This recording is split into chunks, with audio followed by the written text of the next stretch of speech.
When you stop looking, life does not become empty, it becomes clear.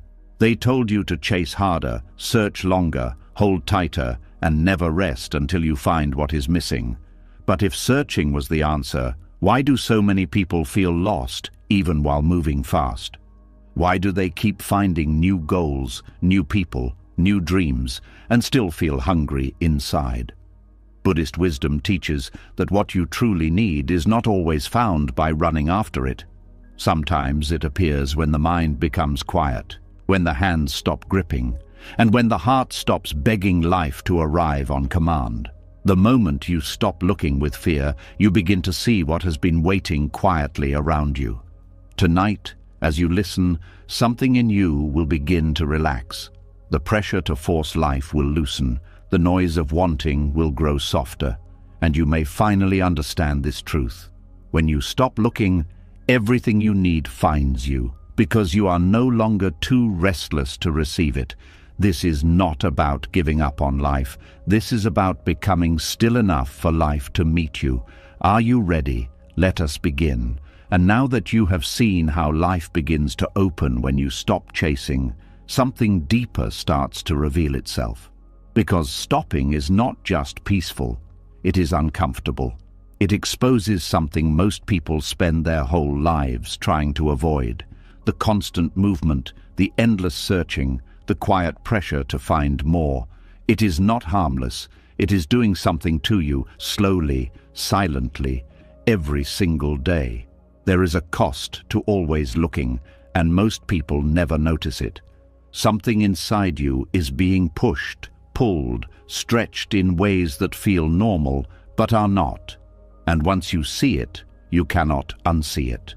There is a tension that lives inside the human mind, and most people carry it without question. It feels like a quiet urge, a soft pressure that says, there must be something more. Keep going, keep searching. At first it sounds harmless, even helpful. It sounds like growth, like ambition, like the voice that keeps you moving forward. But beneath that voice, there is something else, something far less gentle. Every time you believe that this moment is not enough, something inside you tightens.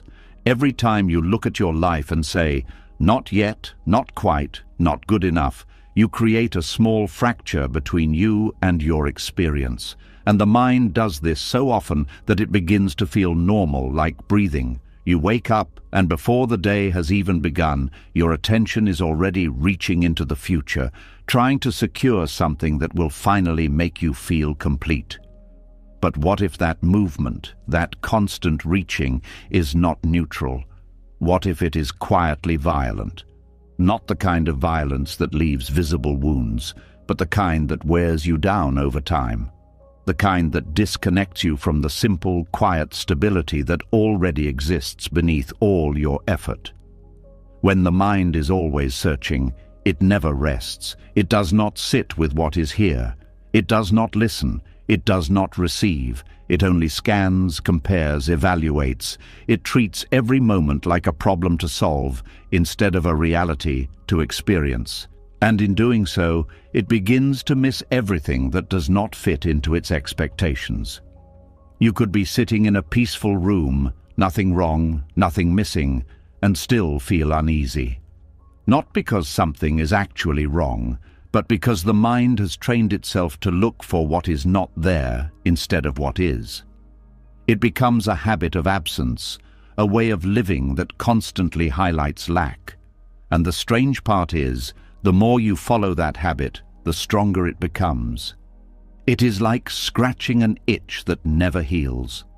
The more you scratch, the more irritated it becomes, and the more you feel the need to scratch again. The search feeds itself. It convinces you that relief is just one more step away, one more achievement, one more answer, one more change. But every time you reach that next point, the feeling returns. Not because you failed, but because the mechanism itself creates the feeling. This is where the hidden violence reveals itself. It is not in what you are doing, but in how you are relating to your own life. You are not allowing it to be enough, even for a moment. There is a quiet rejection happening inside you, again and again, a refusal to sit with what is already here, and over time, that refusal becomes exhausting. You start to feel restless without knowing why. You feel like you are always slightly behind, slightly incomplete, slightly out of place. Even when things go well, the satisfaction does not last, because the mind is already preparing the next search. It is like trying to drink water from a cup with a hole in it. No matter how much you pour in, it never stays. And yet most people never question this pattern. They believe it is just how life works. They believe that searching is necessary, that without it, nothing would happen. And in a practical sense, yes, movement has its place, effort has its place, but the problem is not action. The problem is the tension behind it. Action that comes from clarity feels different. It is clean, direct, grounded. But searching that comes from lack feels urgent, anxious, restless. It carries a subtle desperation, even if you cannot name it. You can see it in how people move through their days. Always checking, always refreshing, always comparing. Looking at others, measuring themselves, wondering if they are falling behind. It becomes a constant mental noise, a background hum that never fully turns off. And because it is so common, it feels normal. But normal does not mean healthy. The mind begins to lose its ability to be still. Even in moments of rest, it keeps moving. It replays the past. It imagines the future. It creates scenarios. It solves problems that do not exist yet. It cannot simply be where it is, because it has been trained to believe that where it is not enough. This is the quiet damage of constant searching. It separates you from your own life. You stop experiencing things directly. Instead, you experience your thoughts about them. You stop tasting your food because you are thinking about what to do next. You stop hearing people fully because you are preparing your response. You stop feeling the present moment because your attention is somewhere else. And over time, life begins to feel dull, even when it is not. Not because life has lost its richness, but because your awareness is no longer here to receive it. There is also a deeper layer to this. Constant searching creates an identity. You begin to see yourself as someone who is always on the way to something, someone who is not there yet, someone who needs to become more, do more, fix more, and that identity becomes difficult to let go of. Because if you stop searching, who are you? If you are not improving, not chasing, not building towards something, what remains? For many people, that question feels uncomfortable. It feels empty. And so they return to the search, not because it brings peace, but because it gives them a sense of direction, a sense of purpose. But here is the quiet truth. Purpose does not have to come from lack. Movement does not have to come from dissatisfaction. You can act, create, grow, and explore without rejecting where you are. But to see that, you have to pause. And that pause is where most people struggle. Because when you stop searching, even for a moment, you begin to feel everything you have been running from. The discomfort, the uncertainty, the silence. It can feel like nothing is happening, like you are losing time, like you are falling behind. But what is actually happening is something much more important. The noise is settling, the mind is losing its grip, the constant tension begins to loosen, and underneath all of that, there is a different kind of presence. Not dramatic, not overwhelming, just simple, quiet, steady. At first, it feels unfamiliar, almost too still. But if you stay with it without trying to change it, something begins to shift. You start to notice things again, small things, the way the light falls in a room, the sound of your own breathing, the feeling of being here without needing anything else to complete it. And in that space, something becomes clear. You were never actually missing as much as you thought. The search made it feel that way. The constant comparison, the endless reaching, the habit of looking for what is not here, it created the illusion of lack. But when that movement slows down, even slightly, You begin to see that life has been offering you moments of completeness all along. You just were not still enough to receive them. This is why the act of stopping is so powerful. Not because it gives you something new, but because it reveals what has always been present. It allows you to reconnect with a part of yourself that does not need to chase, does not need to prove, does not need to become something else in order to be okay. And from that place, something interesting happens. You can still move, you can still act, you can still pursue things, but the energy behind it changes.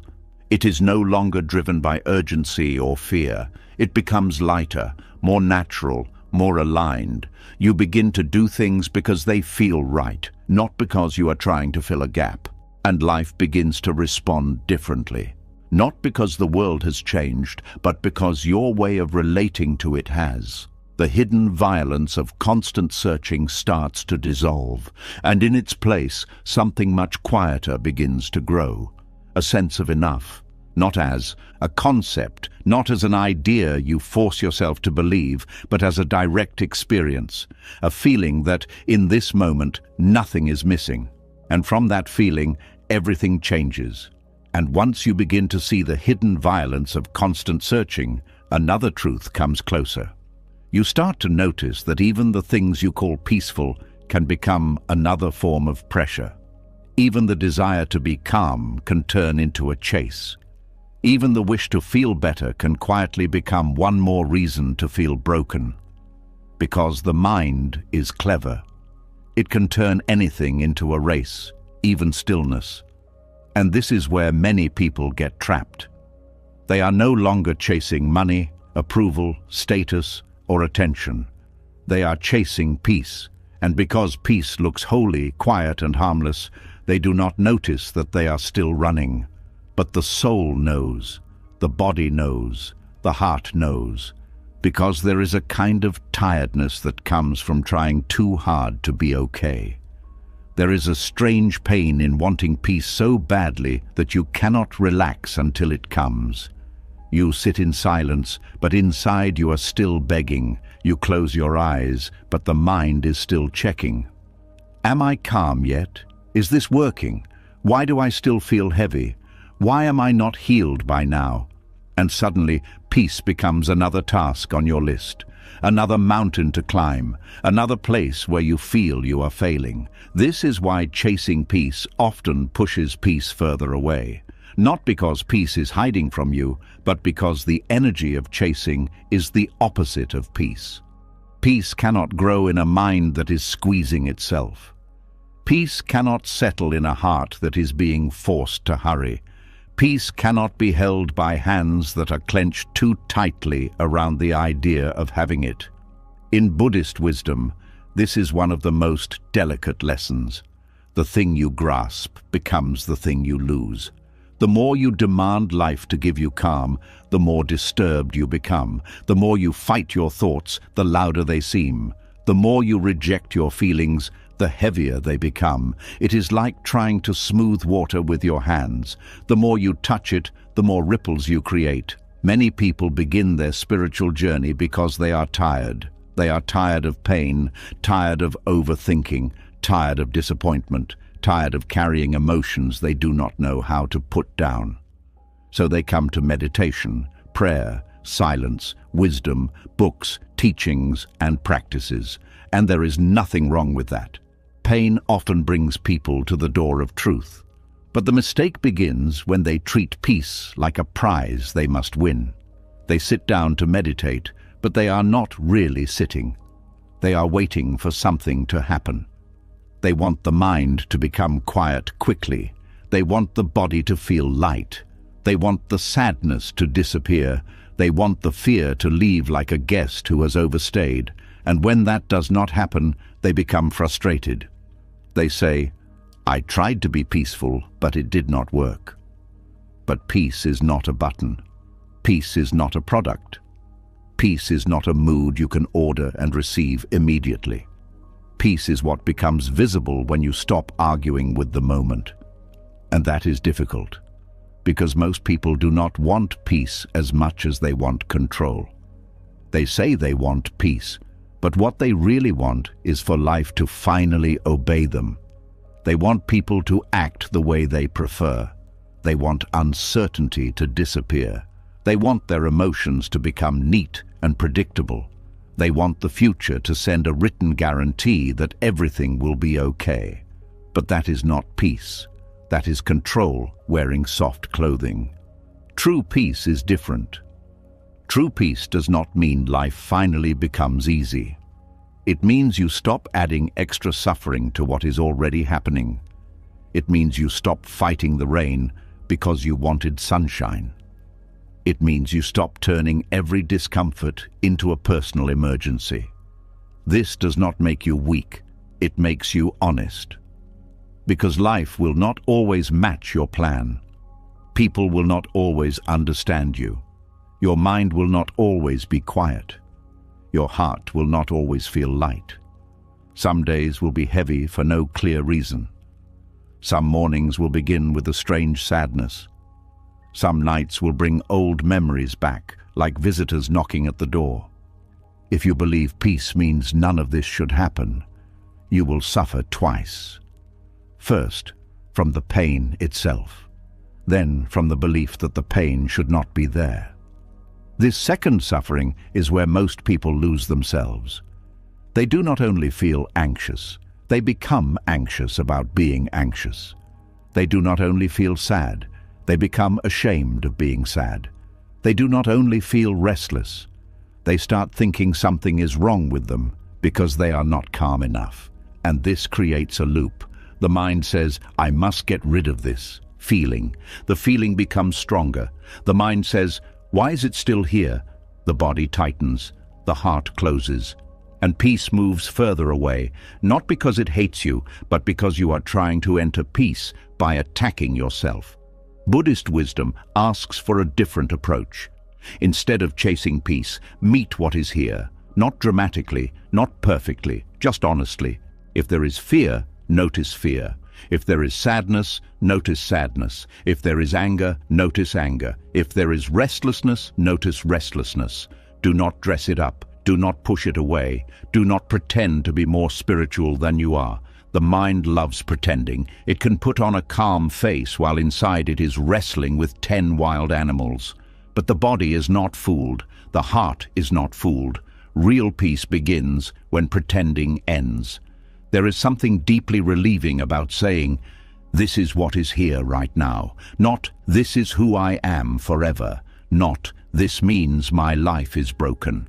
Not, this feeling must disappear before I can breathe.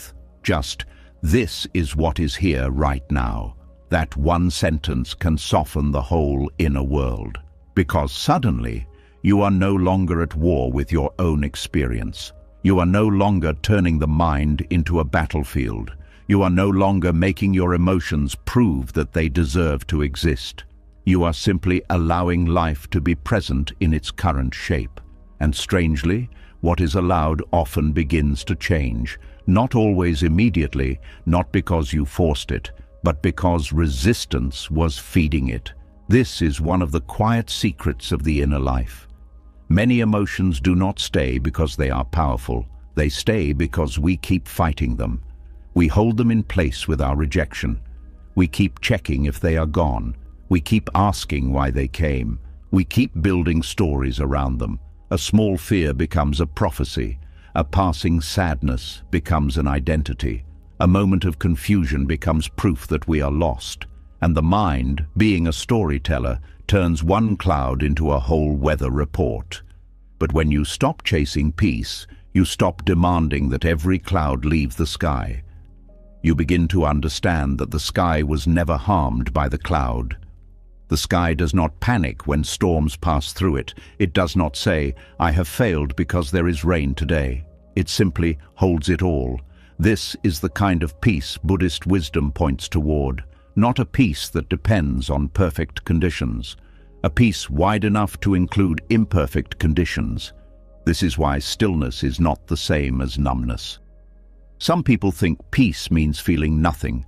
They think a peaceful person never gets upset, never cries, never feels lonely, never doubts, never aches. But that is not peace. That is stone.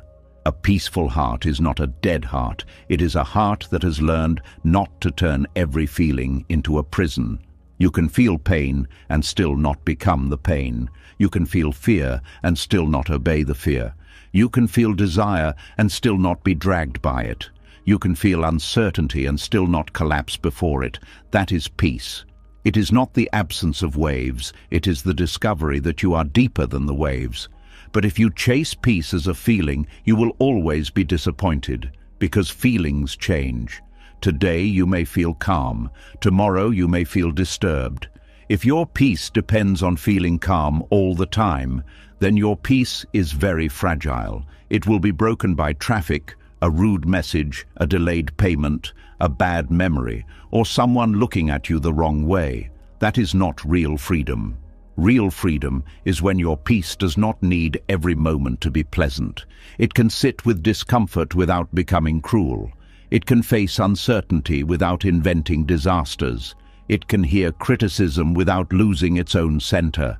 It can want something deeply without begging it to complete you.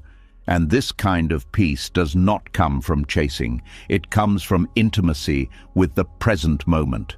That sounds simple, but simple does not mean easy, because the present moment is where everything you have avoided waits for you. When you stop running, you may first meet your tiredness. You may meet grief. You may meet old shame. You may meet the quiet loneliness you covered with noise. You may meet the question you have been avoiding. What am I really searching for? This is why many people cannot stay still. They say silence is boring, but often silence is not boring. Silence is revealing. It shows you what your distractions have been hiding. And if you do not understand this, you may think peace is not working. You may sit quietly and feel more discomfort, then conclude that stillness is the problem. But the stillness did not create the discomfort. It only removed the noise that was covering it. This is like cleaning a room after years of throwing things into corners. At first, it looks messier. Dust rises. Forgotten objects appear. You may even regret starting, but that does not mean cleaning is wrong. It means you are finally seeing what has been there. Inner peace is similar. At first, slowing down can make you aware of the very unrest you were trying to escape. But stay gently. Do not force. Do not turn healing into another performance. Do not demand that your heart become a temple overnight. A garden does not bloom because you stand over it shouting, "Grow faster." It blooms because the conditions become right. Sunlight, water, time, patience, space. Your inner life is also a garden, and chasing peace is like digging up the seed every few minutes to check if it has grown. You disturb the very process you are hoping for. So what does it mean to stop chasing peace? It means you stop making peace a condition for self-acceptance. You stop saying, "I will only be okay when I am calm." You begin to say, "Even this restless part of me is allowed to be seen." That changes everything, because the restless part of you does not need punishment. It needs understanding. The anxious part of you is not your enemy. It is often a part of you that has tried for a long time to protect you. It learned to scan for danger.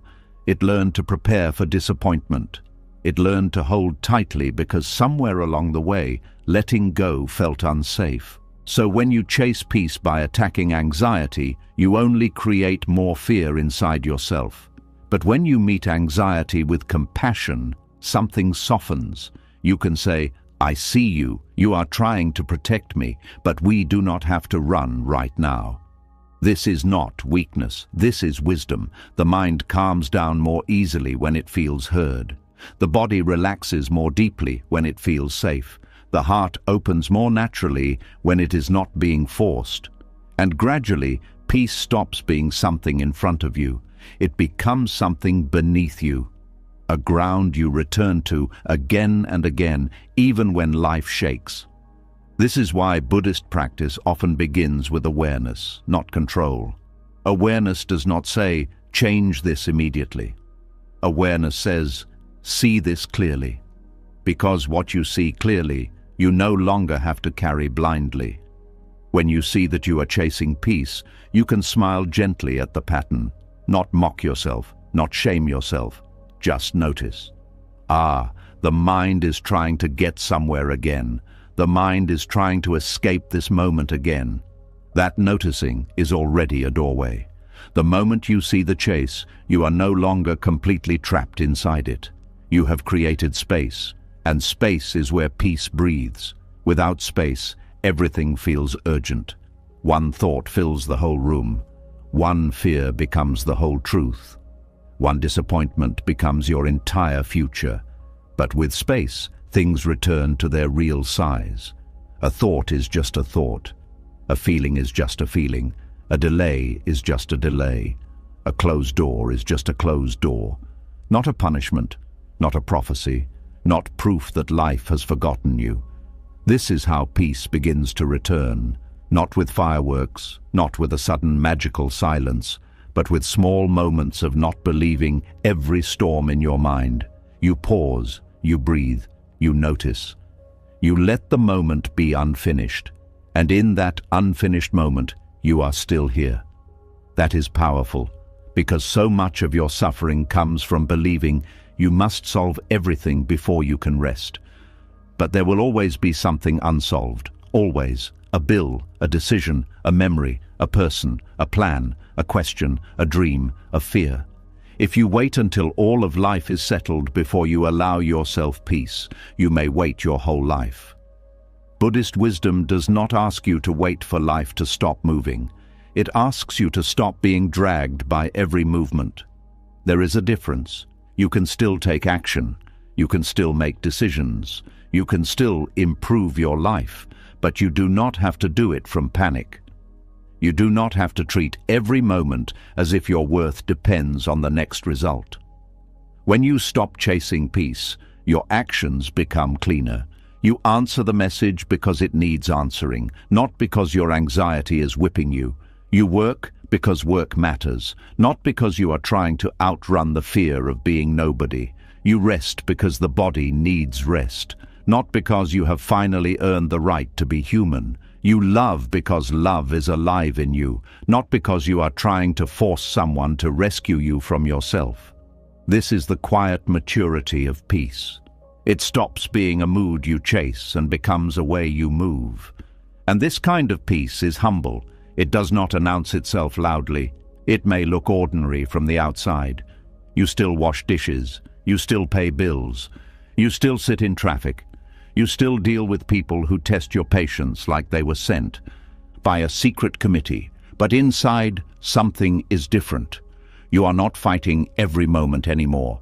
You are not trying to squeeze life into your preferred shape before you allow yourself to breathe. You begin to trust that you can meet this moment as it is, not because it is perfect, but because you are no longer demanding perfection before you become present. And this is where the phrase, "When you stop looking, everything you need finds you," begins to make deeper sense. Because peace was not far away. It was not hidden behind the next achievement, the next relationship, the next apology, the next spiritual breakthrough, or the next perfect morning routine. Peace was waiting underneath the chase. It was covered by the noise of wanting life to be different before you could soften. And when the chase begins to slow, peace does not have to travel toward you. You simply stop walking away from it. That is why people sometimes feel calm after finally surrendering. Nothing outside has changed, but the inner fight has stopped. The body exhales, the heart loosens. The mind no longer has to hold the whole universe together with tired hands, and for the first time in a long time, you feel the quiet truth. You are here. This moment is here. Breath is here. Life is still carrying you. Maybe not in the way you demanded, maybe not on the timeline you planned, but still, something is holding you, something is allowing you to continue, something is giving you another breath, another step, another chance to meet life without turning it into an enemy. This is not a small thing. To be able to sit in the middle of uncertainty and not collapse into fear is a deep form of wealth. To be able to feel longing without becoming desperate is a deep form of strength. To be able to let your mind be noisy without hating yourself for it is a deep form of kindness. And kindness is one of the doors to peace. Not the sweet, soft kindness people talk about casually, but the brave kindness that says, "I will not abandon myself just because this moment is difficult." That is where peace becomes real, not when everything is easy, but when you stop using difficulty as proof that peace is impossible. So tonight, if there is something in you still chasing, still trying to fix everything, still asking, "When will I finally be okay?" let it hear this gently. You do not have to hunt peace like it is a missing object. You do not have to become perfect before you are allowed to rest. You do not have to silence every thought before you are worthy of stillness. You only have to stop turning this moment into an enemy. Start there. Let the breath come. Let the body soften by even one small degree. Let the mind be noisy without making it a crime. Let your heart admit what it feels without turning every feeling into a life sentence. And little by little, the chase loses power.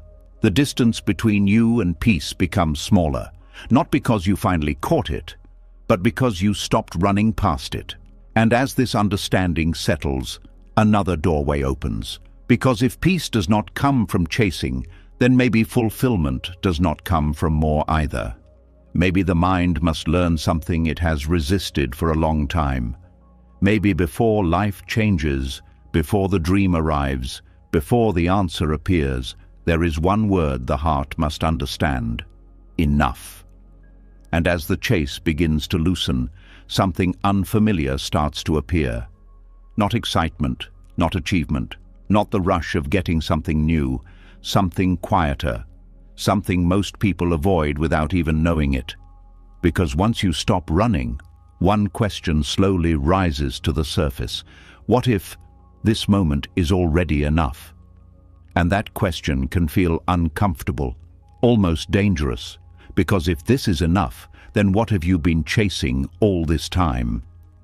There is a deep resistance to the idea of enough, not because it is wrong, but because it challenges the identity the mind has built around always becoming more.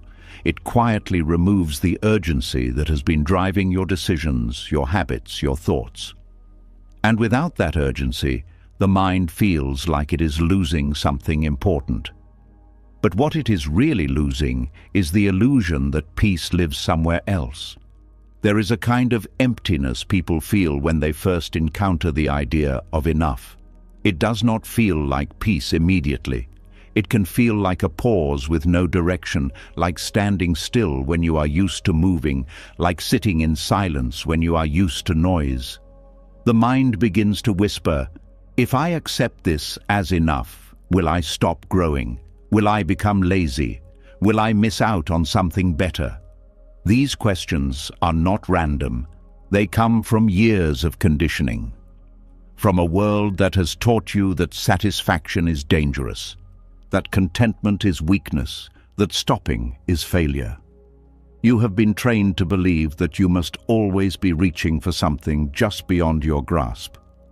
But Buddhist wisdom does not ask you to stop growing. It asks you to stop growing from a place of lack. There is a difference.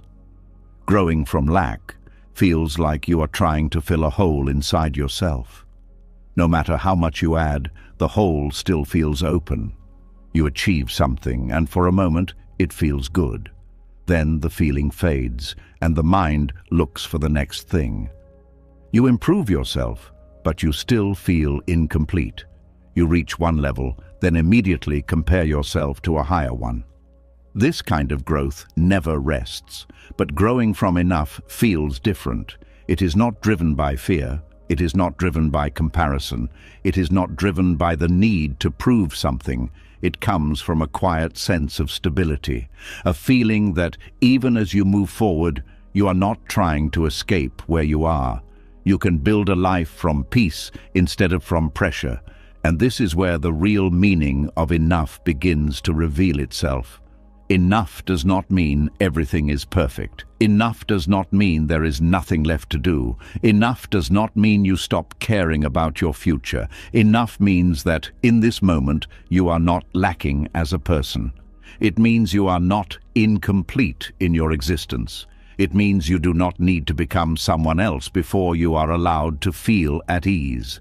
This is a subtle but powerful shift, because most people tie their sense of worth to future outcomes. They say, I will be enough when I achieve this. I will be enough when I become that. I will be enough when people finally see me a certain way.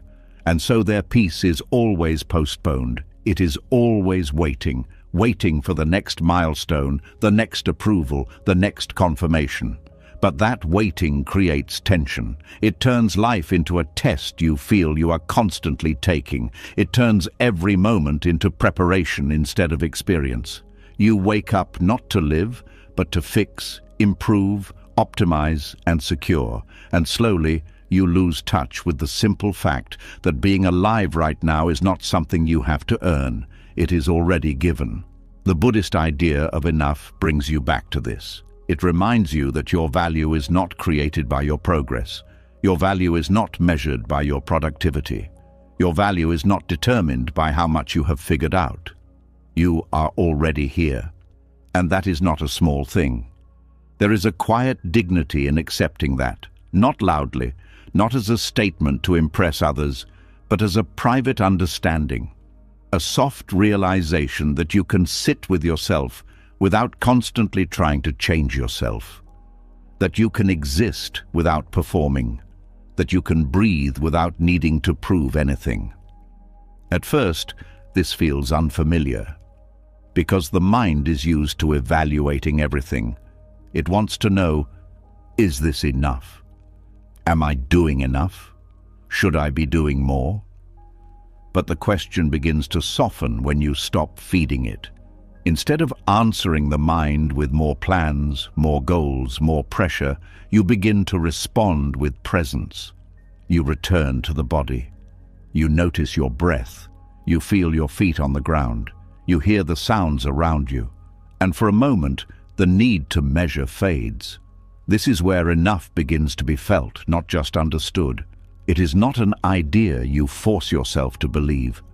It is an experience that reveals itself when the mind is not constantly searching for something else. And from this place, something interesting happens. You do not lose your desire to grow. You lose the desperation behind it. You can still want things. You can still move toward goals. You can still improve your life. But now, your movement is not coming from emptiness. It is coming from fullness. You are not trying to fix yourself. You are expressing yourself. There is a lightness in that, a freedom, because now success is not what makes you whole. It becomes something you can enjoy without depending on it. Failure is not what breaks you.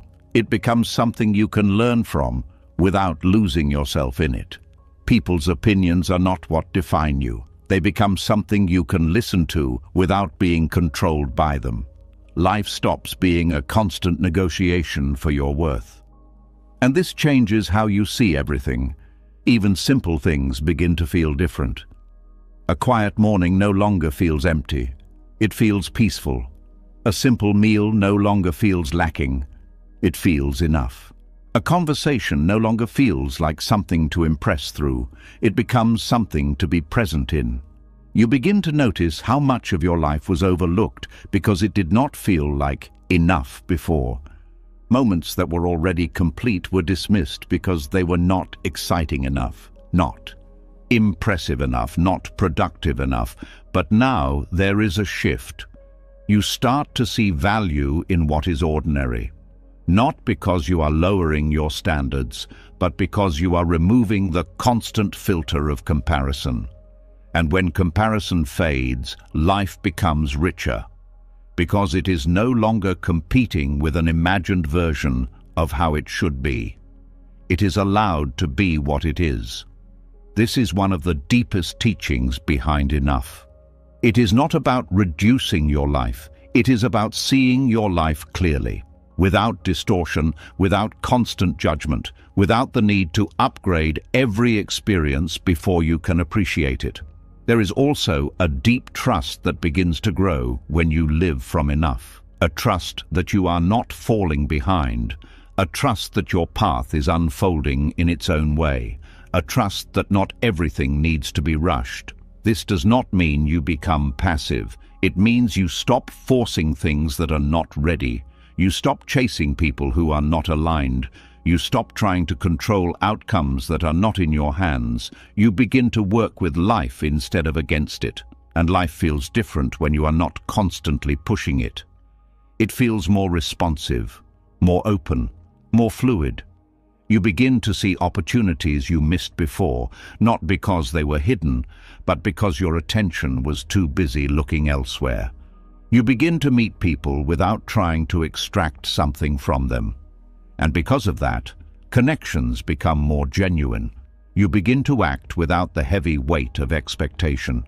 And because of that, your actions become more effective. There is a quiet strength in this way of living. It does not look dramatic. It does not need to be announced, but it is stable. And stability is what allows growth to be sustainable. Because growth that comes from pressure eventually collapses. Growth that comes from enough continues. It adapts. It breathes. It does not burn you out. It does not turn you into someone who is always chasing the next version of yourself. Instead, it allows you to evolve naturally, without losing yourself in the process. There is also a kind of peace that comes with enough that cannot be taken away easily, because it is not dependent on circumstances. If your peace comes from having everything go your way, then it will disappear the moment something changes. But if your peace comes from knowing that you are already enough in this moment, then even when things shift, something inside you remains steady. You may feel disappointed. You may feel uncertain. You may feel challenged. But you do not collapse into the belief that you are lacking. That belief begins to fade, and that is freedom. Because so much of human suffering comes from the belief that you are not enough as you are, that you must become something else before you are allowed to rest. But rest does not have to be earned. Peace does not have to be achieved. They are available in the absence of resistance. And enough is the doorway. When you stop insisting that something must change before you can be okay, you begin to experience what is already here. And what is already here is often more than you realized. Breath, awareness, the ability to feel, the ability to see, the ability to notice, the simple fact of being alive. These things are not small, but they are often ignored because they do not match the mind's idea of what matters. The mind wants something dramatic, something impressive, something that proves something. But life is not always dramatic. Sometimes it is quiet, and in that quiet, there is a depth that is easily missed. The more you practice seeing enough, the more that depth becomes visible. You begin to see how much you have been given, not in a forced way, not in a way that denies your struggles, but in a balanced way. You can acknowledge difficulty without losing sight of what is still present, and this creates a kind of inner balance. You are no longer swinging between extremes. You are not lost in lack. You are not lost in illusion. You are grounded. And from that ground, life begins to change. Not because you forced it, but because your relationship with it has shifted. You are no longer chasing from emptiness. You are moving from fullness. And that movement is different. It is calmer. It is clearer. It is more aligned. You begin to trust your timing. You begin to trust your path. You begin to trust that not everything has to happen immediately. And that trust removes a lot of pressure. Because urgency often comes from fear. Fear of missing out. Fear of being left behind. Fear of not becoming what you think you should be. But when you feel enough, those fears lose their grip. You realize that life is not a race you must win. It is something you are already inside, and you cannot fall out of. Your own life, You can only become more present in it. This is where the phrase begins to deepen even further. When you stop looking, everything you need finds you, not because life suddenly becomes generous, but because you are no longer blind to what is already here. And from this place, another layer begins to unfold, because if enough is already here, then what you thought was missing may not be what you need, and what you need may not come in the way you expect. Sometimes it arrives quietly, so quietly that you almost miss it. And this is where the next lesson begins. Because what you need does not always look like something special. Sometimes it looks like something you would normally ignore. And as you begin to feel what enough truly means, something else starts to reveal itself. Because the mind does not give up its habits easily. Even when you stop chasing in obvious ways, it finds quieter, more acceptable ways to continue. It changes its language. It changes its appearance. It stops calling itself desire and starts calling itself something more respectable. Growth, improvement, discipline, becoming better. And on the surface, all of that sounds right. But underneath, something familiar is still moving. A subtle push, a quiet dissatisfaction, a feeling that who you are right now is still not quite enough. And this is where things become more difficult to see. Because now, the chase no longer looks like a problem. It looks like progress. There is a version of desire that hides behind good intentions. It does not shout. It does not rush wildly. It speaks calmly. It says things like, "I just want to improve myself," or "I want to become the best version of me," or "I want to grow." And none of these are wrong. But the question is not what you are saying. The question is, what is driving it? Because the same action can come from two very different places. You can improve your life from a place of fullness, or you can improve your life from a place of lack. And those two feel completely different, even if they look the same on the outside. When desire disguises itself as self-improvement, it becomes harder to question. Because now it feels justified. You wake up early, you work on yourself, you read, you learn, you push, you plan, you optimize your habits, you try to become more focused, more productive, more disciplined, and again, none of that is wrong. But if underneath all of it there is a quiet voice saying, "I am not enough yet," then no matter how much you do, you will carry that feeling with you. It will not disappear with achievement. It will not dissolve with progress. It will follow you quietly into every version of yourself you become. Because it was never about what you were doing.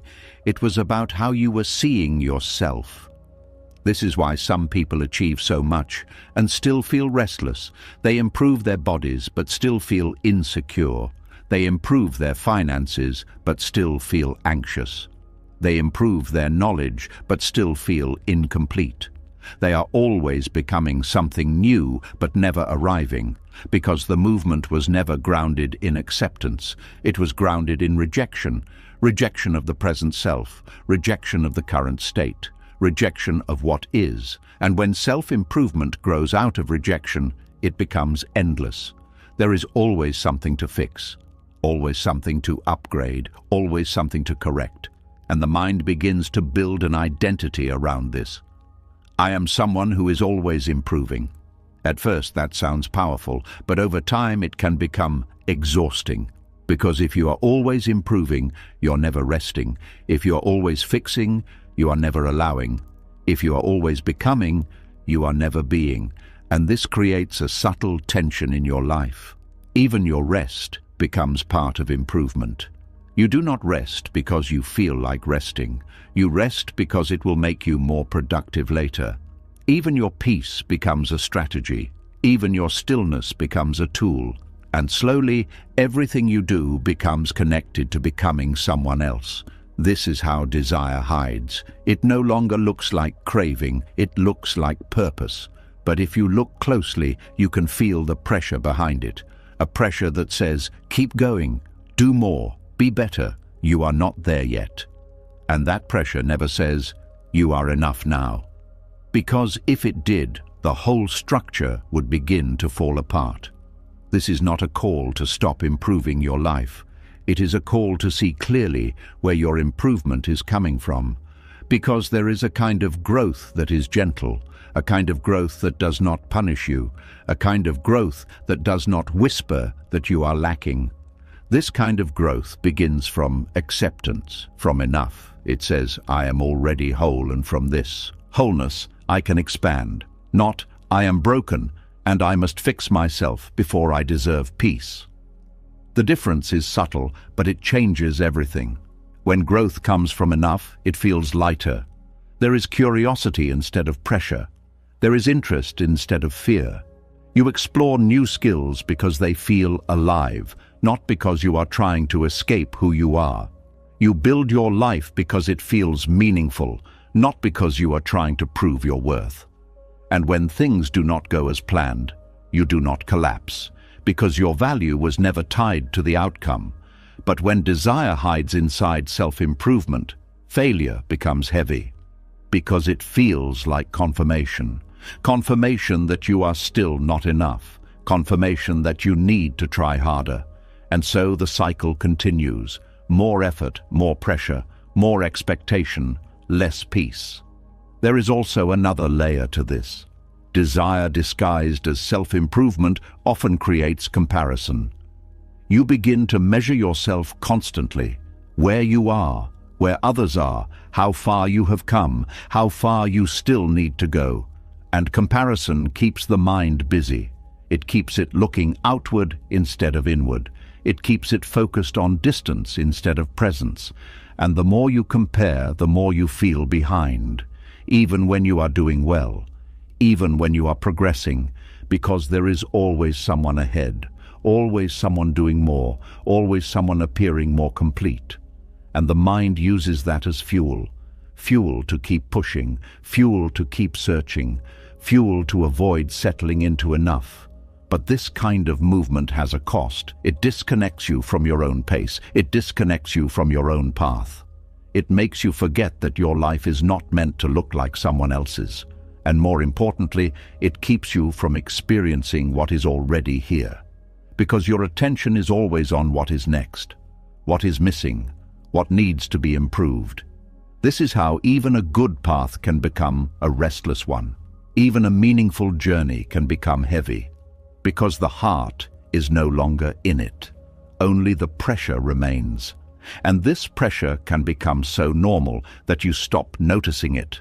You think this is just how life works, that you must always be striving, always improving, always moving forward. But Buddhist wisdom gently questions this, not by telling you to stop growing, but by asking you to see the nature of your desire, to see whether it is rooted in clarity or in lack, to see whether it is peaceful or restless, to see whether it brings you closer to yourself or further away.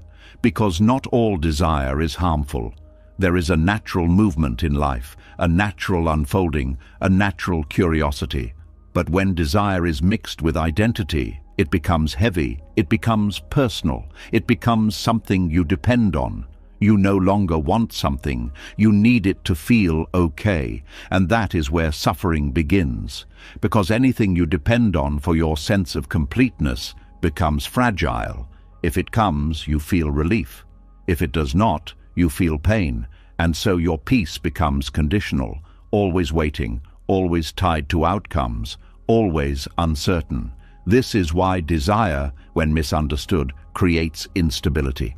Not because wanting is wrong, but because attachment to wanting creates tension. And when that tension is hidden under the name of self-improvement, it becomes harder to see.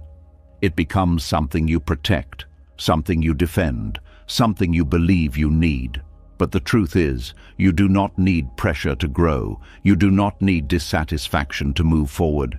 You do not need to feel incomplete to become more. Life itself moves. Growth itself happens. You are already changing, learning, adapting, even without forcing it. And when you begin to trust that, something relaxes. You stop trying to control every step.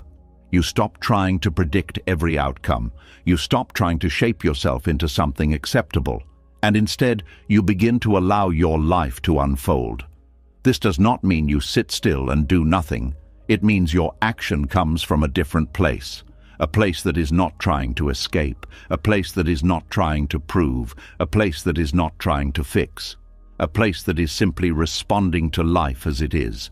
And from that place, your actions become more aligned, more natural, more effective, because they are not clouded by fear. They are not distorted by comparison. They are not driven by the need to become someone else. They are an expression of who you already are. And this is where something beautiful happens. Self-improvement stops being a chase. It becomes a form of expression. You grow not because you have to, but because you want to explore. You learn not because you feel behind, but because you are curious. You change not because you are broken, but because you are alive. And this kind of growth does not create tension. It creates flow. It creates a sense of movement without pressure, a sense of direction without force.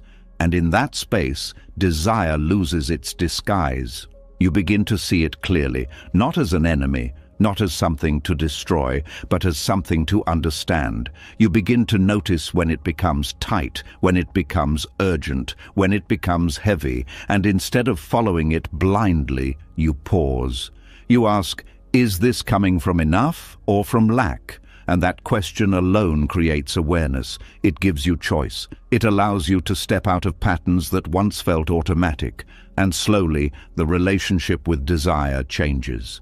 It becomes softer, less controlling, less demanding, more fluid. You can still want things, but you are not owned by those wants. You can still move forward, but you are not running from yourself. And that changes everything, because now life is not something you are constantly trying to improve. It is something you are learning to experience, fully, openly, without turning every moment into a project. And from this place, another quiet truth begins to emerge. Because if desire can hide so well, then what else have you been forcing without realizing it? What else have you been trying to control that may not need control at all? And what happens when you stop forcing life to move in your direction and instead allow it to arrive in its own way? And when you begin to see how desire can quietly shape your actions, another question starts to rise.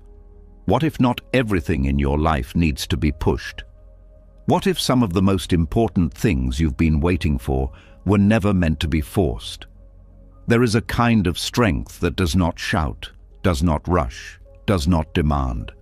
It simply allows.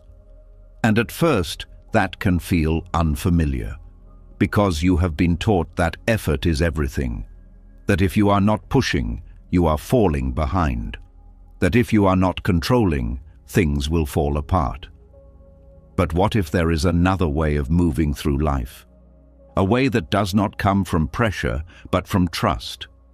There is a quiet power in letting life arrive unforced, and most people never discover it because it looks too simple to be valuable. It does not come with urgency. It does not come with tension. It does not give you the feeling that something big is happening. And because of that, the mind often overlooks it. The mind is trained to respect struggle. It believes that if something requires effort, then it must be meaningful. It believes that if something comes easily, then it must not be important. But life does not always follow that logic.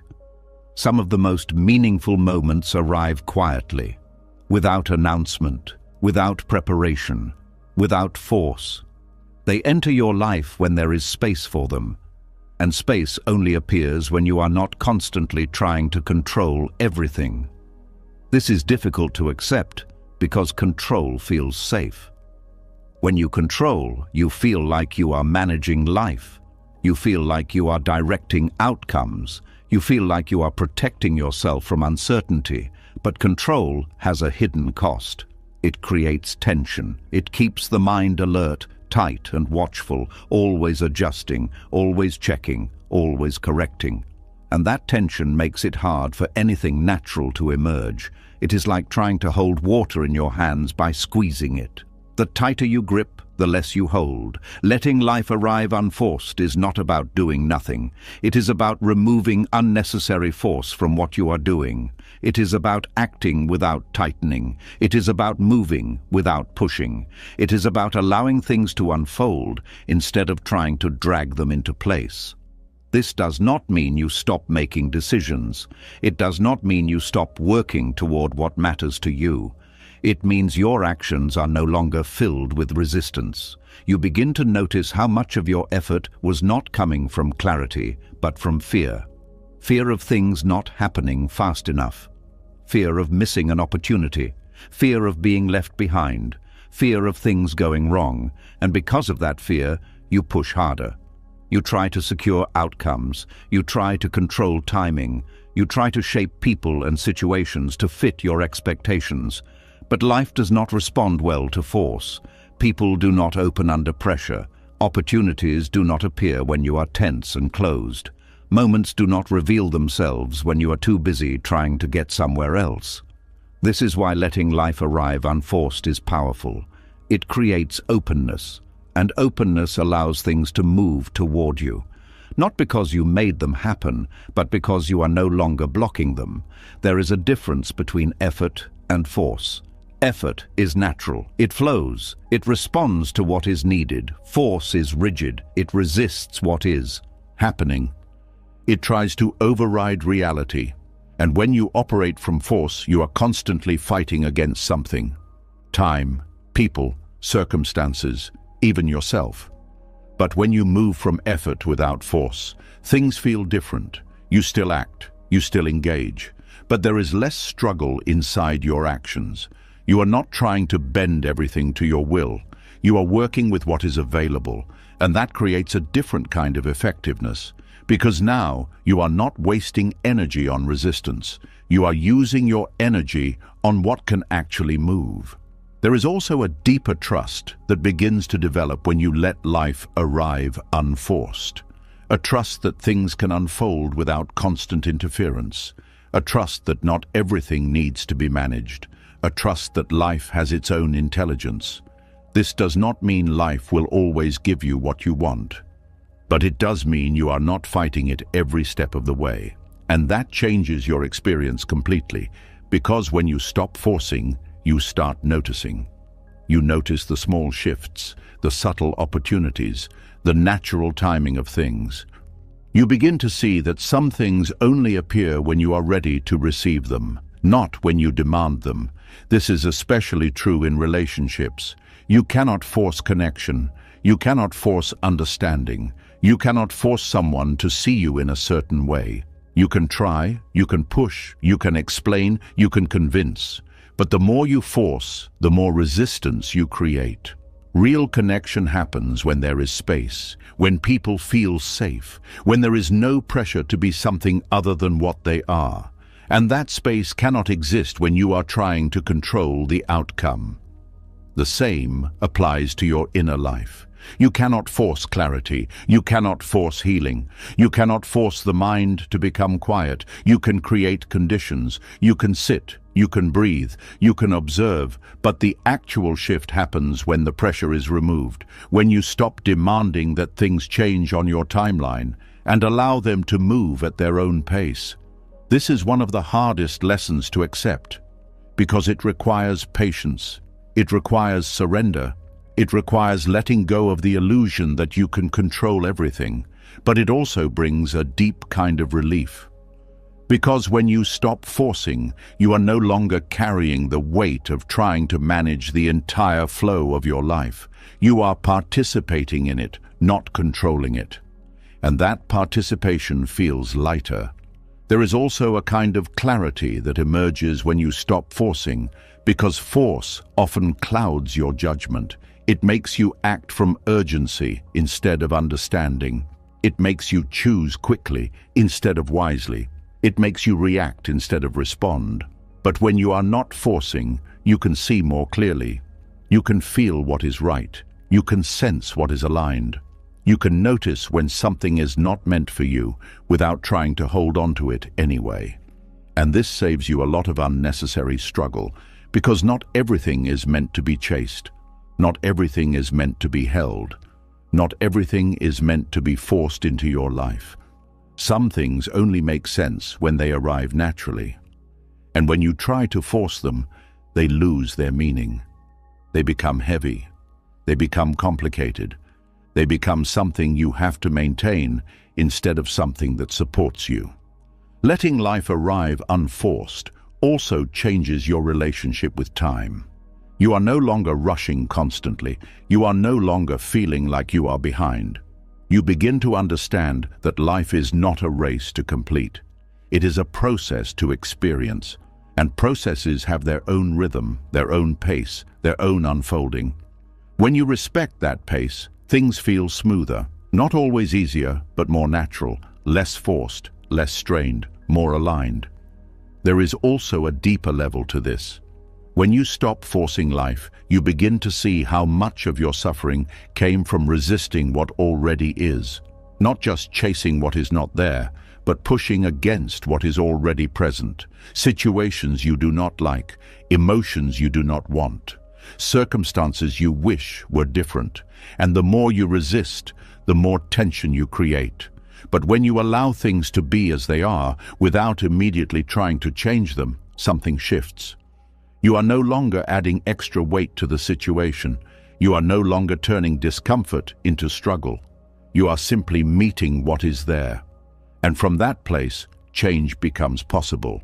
Because now, you are not reacting blindly. You are responding with awareness. This is not passivity. This is presence. It is the ability to stay with what is happening without losing yourself in it. To act when action is needed. To wait when waiting is needed. To move when movement is clear. And to rest when rest is natural, without forcing any of it. And this way of living has a quiet strength. It does not need to prove itself. It does not need to rush. It does not need to control every outcome. It trusts the unfolding. It trusts the process. It trusts that not everything needs to be pushed into existence. And in that trust, life begins to feel different. More open, more fluid, more responsive. You begin to notice how things come together in ways you could not have planned, how opportunities appear at the right time, how clarity emerges when you stop chasing it, how connections deepen when you stop trying to control them. It is not magic, it is alignment. You are no longer moving against the flow. You are moving with it, and that makes everything smoother, not perfect, not free of challenges, but less resistant, less heavy, more natural. And this is where the quiet power reveals itself. It is not loud, it does not demand attention, but it changes everything. Because you are no longer exhausting yourself trying to make life happen. You are allowing life to meet you. And when you meet life without force, it meets you differently, with less resistance, with more openness, with more possibility.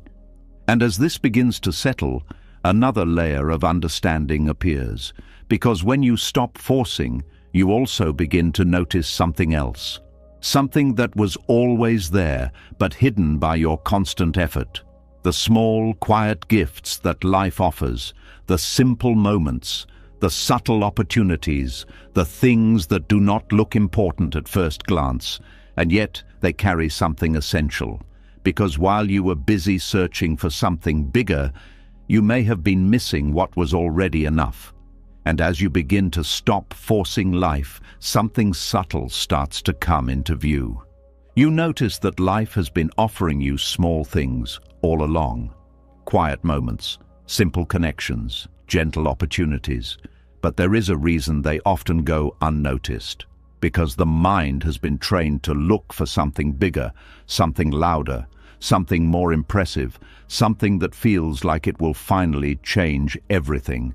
And in that constant search for more, something important gets overlooked, not because it is hidden, but because it is too simple to match what the mind is expecting.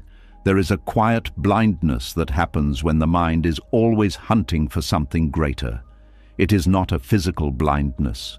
You can still see, you can still hear, you can still move through your day, but your attention becomes selective. It filters out what feels ordinary. It ignores what does not look like progress. It dismisses what does not promise a dramatic change.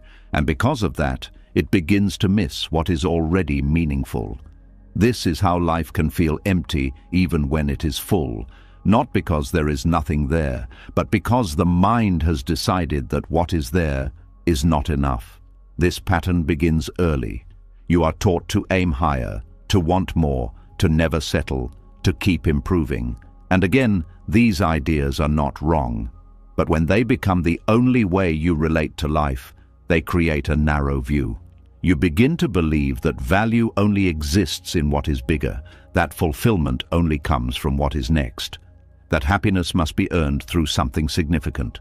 And so your attention keeps moving forward, always scanning, always comparing, always evaluating. It becomes difficult to sit with what is already here, because the mind says, "This is not it, keep going." And in doing so, it walks past countless small moments that could have brought peace. A quiet conversation, a simple meal, a moment of rest, a breath taken without pressure, a feeling of being okay, even briefly. These moments do not announce themselves. They do not demand your attention. They are gentle. And because they are gentle, they require presence to be noticed. But presence is exactly what the searching mind lacks. It is always somewhere else. Even when you are physically here, your attention is not. It is in the future, in what needs to happen, in what has not happened yet, in what you are still trying to become. And so, even when life gives you something good, you do not fully receive it. You touch it briefly, then move on. You taste it, then compare it. You experience it, then question it. Is this enough? Should I be doing something else? What's next? And just like that, the moment passes. Not because it was empty, but because it was not held. This is one of the quiet tragedies of the restless mind. It is surrounded by life, but rarely feels it. It is constantly moving, but rarely arrives. It is always reaching, but rarely receives. There is also another layer to this. When the mind is trained to look for bigger things, it begins to lose sensitivity to smaller ones. It becomes desensitized, like someone who listens to loud music all the time and can no longer hear soft sounds. Life becomes louder, faster, more intense, but less meaningful. Because meaning is often found in subtlety, in the details, in the spaces between things, in the moments that do not try to impress you. But when your attention is used to chasing intensity, these moments feel invisible. They do not register. They do not feel important. And so they are ignored. This creates a cycle. The more you ignore small moments, the more you feel like something is missing. And the more you feel like something is missing, the more you search for something bigger. And the bigger you search, the less you notice what is already present. This cycle can continue for years, even a lifetime, and it can make you feel like life is always just out of reach, always almost there, but never quite. But the truth is not that life is withholding something from you. It is that your attention has been trained to overlook what is already being given. This is why Buddhist wisdom places so much emphasis on awareness.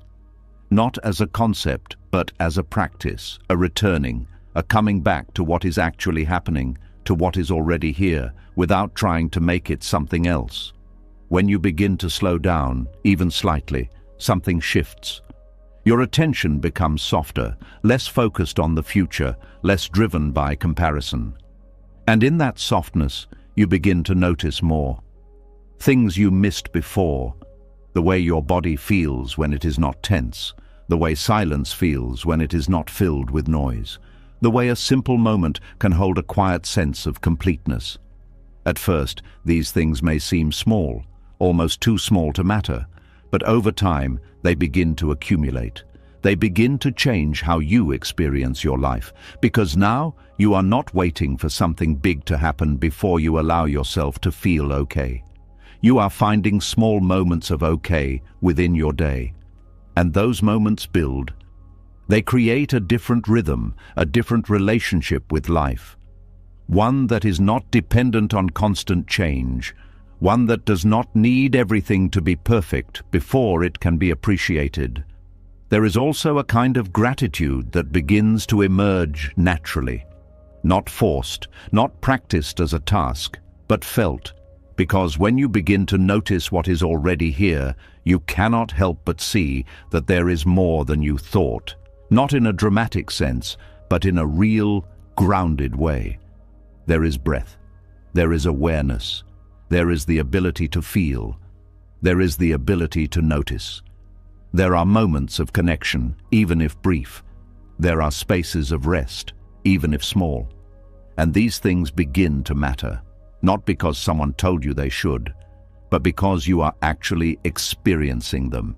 And experience changes everything, because what you experience directly becomes real, not as an idea, but as something you feel. And when something is felt, it no longer needs to be chased.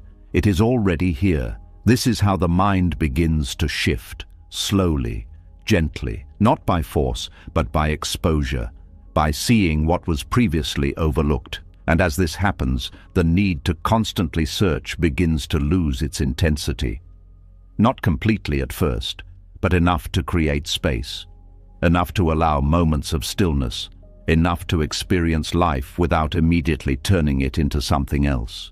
This is where the quiet gifts begin to appear more clearly, not because they suddenly arrived, but because you are finally able to see them. And these gifts are not always what you expect. They are not always solutions. They are not always answers. Sometimes they are simply moments of clarity, moments where the mind is not pulling you in 10 directions, moments where you feel grounded, even briefly, moments where you are not trying to become something else. These moments are easy to miss, because they do not stand out, they do not demand attention, but they are important, because they show you what is possible. They show you that peace does not always come from big changes. It can come from small shifts in attention, from being where you are instead of where you think you should be. And over time, these small shifts create a different experience of life. One that feels less rushed, less pressured, less dependent on constant improvement, more open, more available, more real. There is also a deeper understanding that begins to form, that what you need is not always what you expect, that life does not always deliver things in the way you imagine, that sometimes what you are looking for is already present in a different form. But if you are only looking for one specific version of it, you will miss it. This is why the mind can walk past what it needs while searching for something else. It has a picture of how things should look, and anything that does not match that picture is ignored. But life does not follow your pictures. It follows its own movement. And when you become open to that movement, you begin to receive more. Not because life is giving more, but because you are no longer filtering everything out. This is the quiet shift from scarcity to awareness, from chasing to noticing, from needing to receiving. And this shift changes how you move through the world. You are no longer just looking for the next thing. You are experiencing what is here. You are no longer waiting for something big to make your life meaningful. You are allowing small moments to carry meaning, and this creates a sense of richness. Not because your life has changed dramatically, but because your relationship with it has. And from this place, something else becomes possible, because when you are no longer blind to what is already here, you begin to see something even deeper. You begin to notice how much of your life was built around waiting. Waiting for something to happen, waiting for something to arrive, waiting for something to change. And that waiting has been shaping your experience more than you realized, because when you are always waiting, you are never fully here. And when you are never fully here, life feels incomplete. But what happens when that waiting begins to loosen? What happens when you stop asking the future to complete you? What happens when you stop treating the next moment as the solution to this one? That is where the next shift begins. Because the future has been carrying a weight it was never meant to hold, and letting go of that weight changes everything. And as you begin to notice the quiet gifts that were always here, something even deeper starts to shift. You realize that for a long time you were not just searching for something bigger, you were waiting for the future to fix what feels unfinished inside you. Waiting for the right moment to finally feel calm, complete, and at ease. And without noticing it, you placed a heavy responsibility on something that does not yet exist. Because the future became more than just time ahead. It became a promise. A silent agreement you made with yourself that says, when I get there, I will finally be okay. But what happens when that moment never arrives the way you expected? What happens when the future keeps moving just as you reach for it? There is a quiet habit in the mind that rarely gets questioned. It is the habit of postponing peace. It says, not now, later. Later, when things are more stable. Later, when you understand everything. Later, when your life looks the way you think it should. Later, when you feel more confident, more prepared, more complete. And because of this habit, the present moment becomes a waiting room. A place you pass through, not a place you live in. You wake up, but you are not fully here. You move through your day, but your attention is somewhere ahead. You go through conversations, tasks, and moments, but part of you is always looking beyond them. Always thinking, once this is done, then I can relax. But there is always another this, another task, another goal, another problem, another expectation, and so the relaxation never truly comes. It stays just out of reach. Not because it is unavailable, but because you have attached it to something that keeps moving. The future is not a stable place. It is always shifting. Every time you arrive at what you thought would bring peace, the mind creates a new condition, a new requirement, a new version of what enough should look like. And so you keep adjusting your life to match something that never stays still. This is how the mind keeps you in motion, not through force, but through hope. Hope that the next moment will solve what this one could not.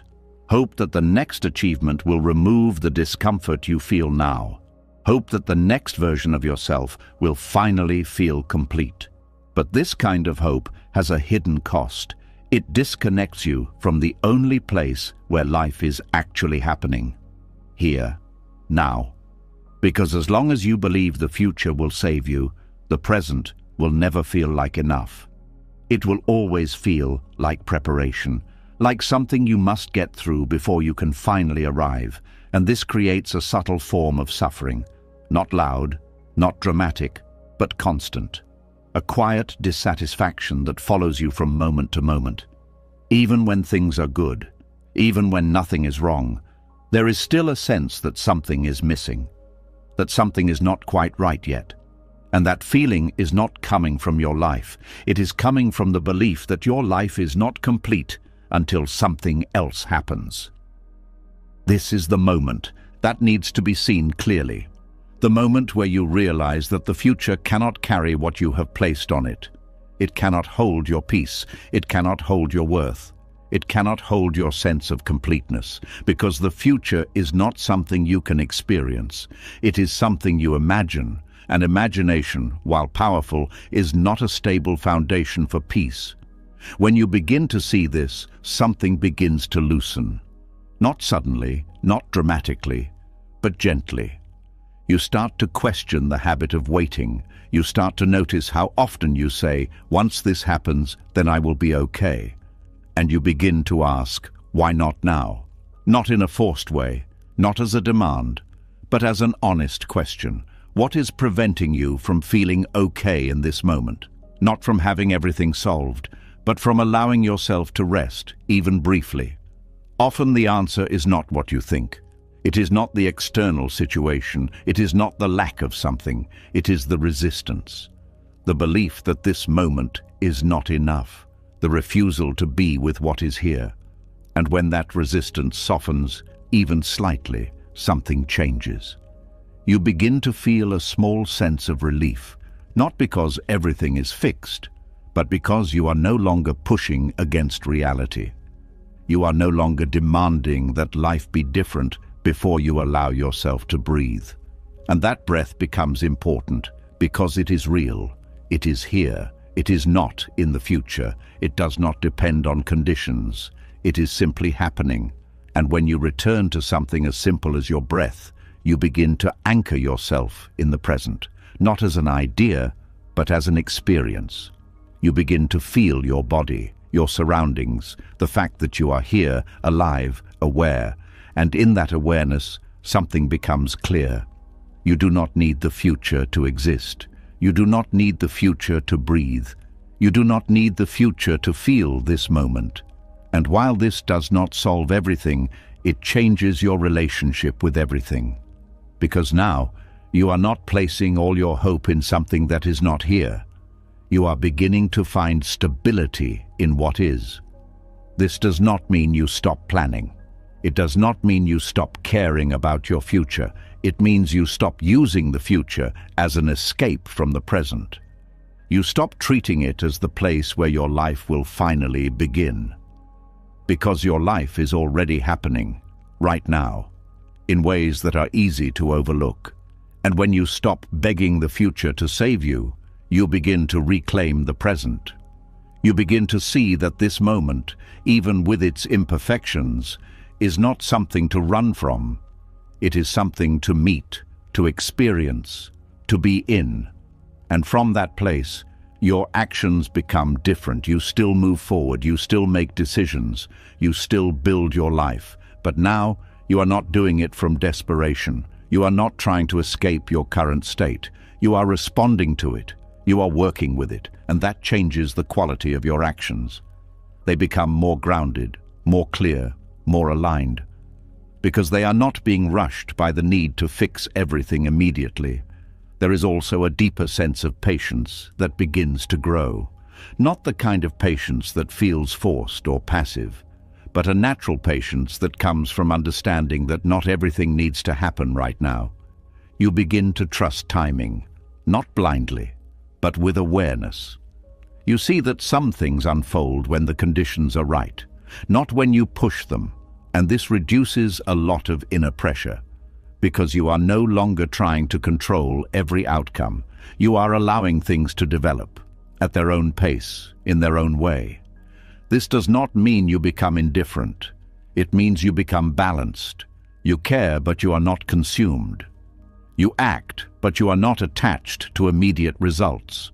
You plan, but you are not living entirely in your plans. And this balance creates a different kind of freedom. Because now, your well-being is not entirely dependent on what happens next.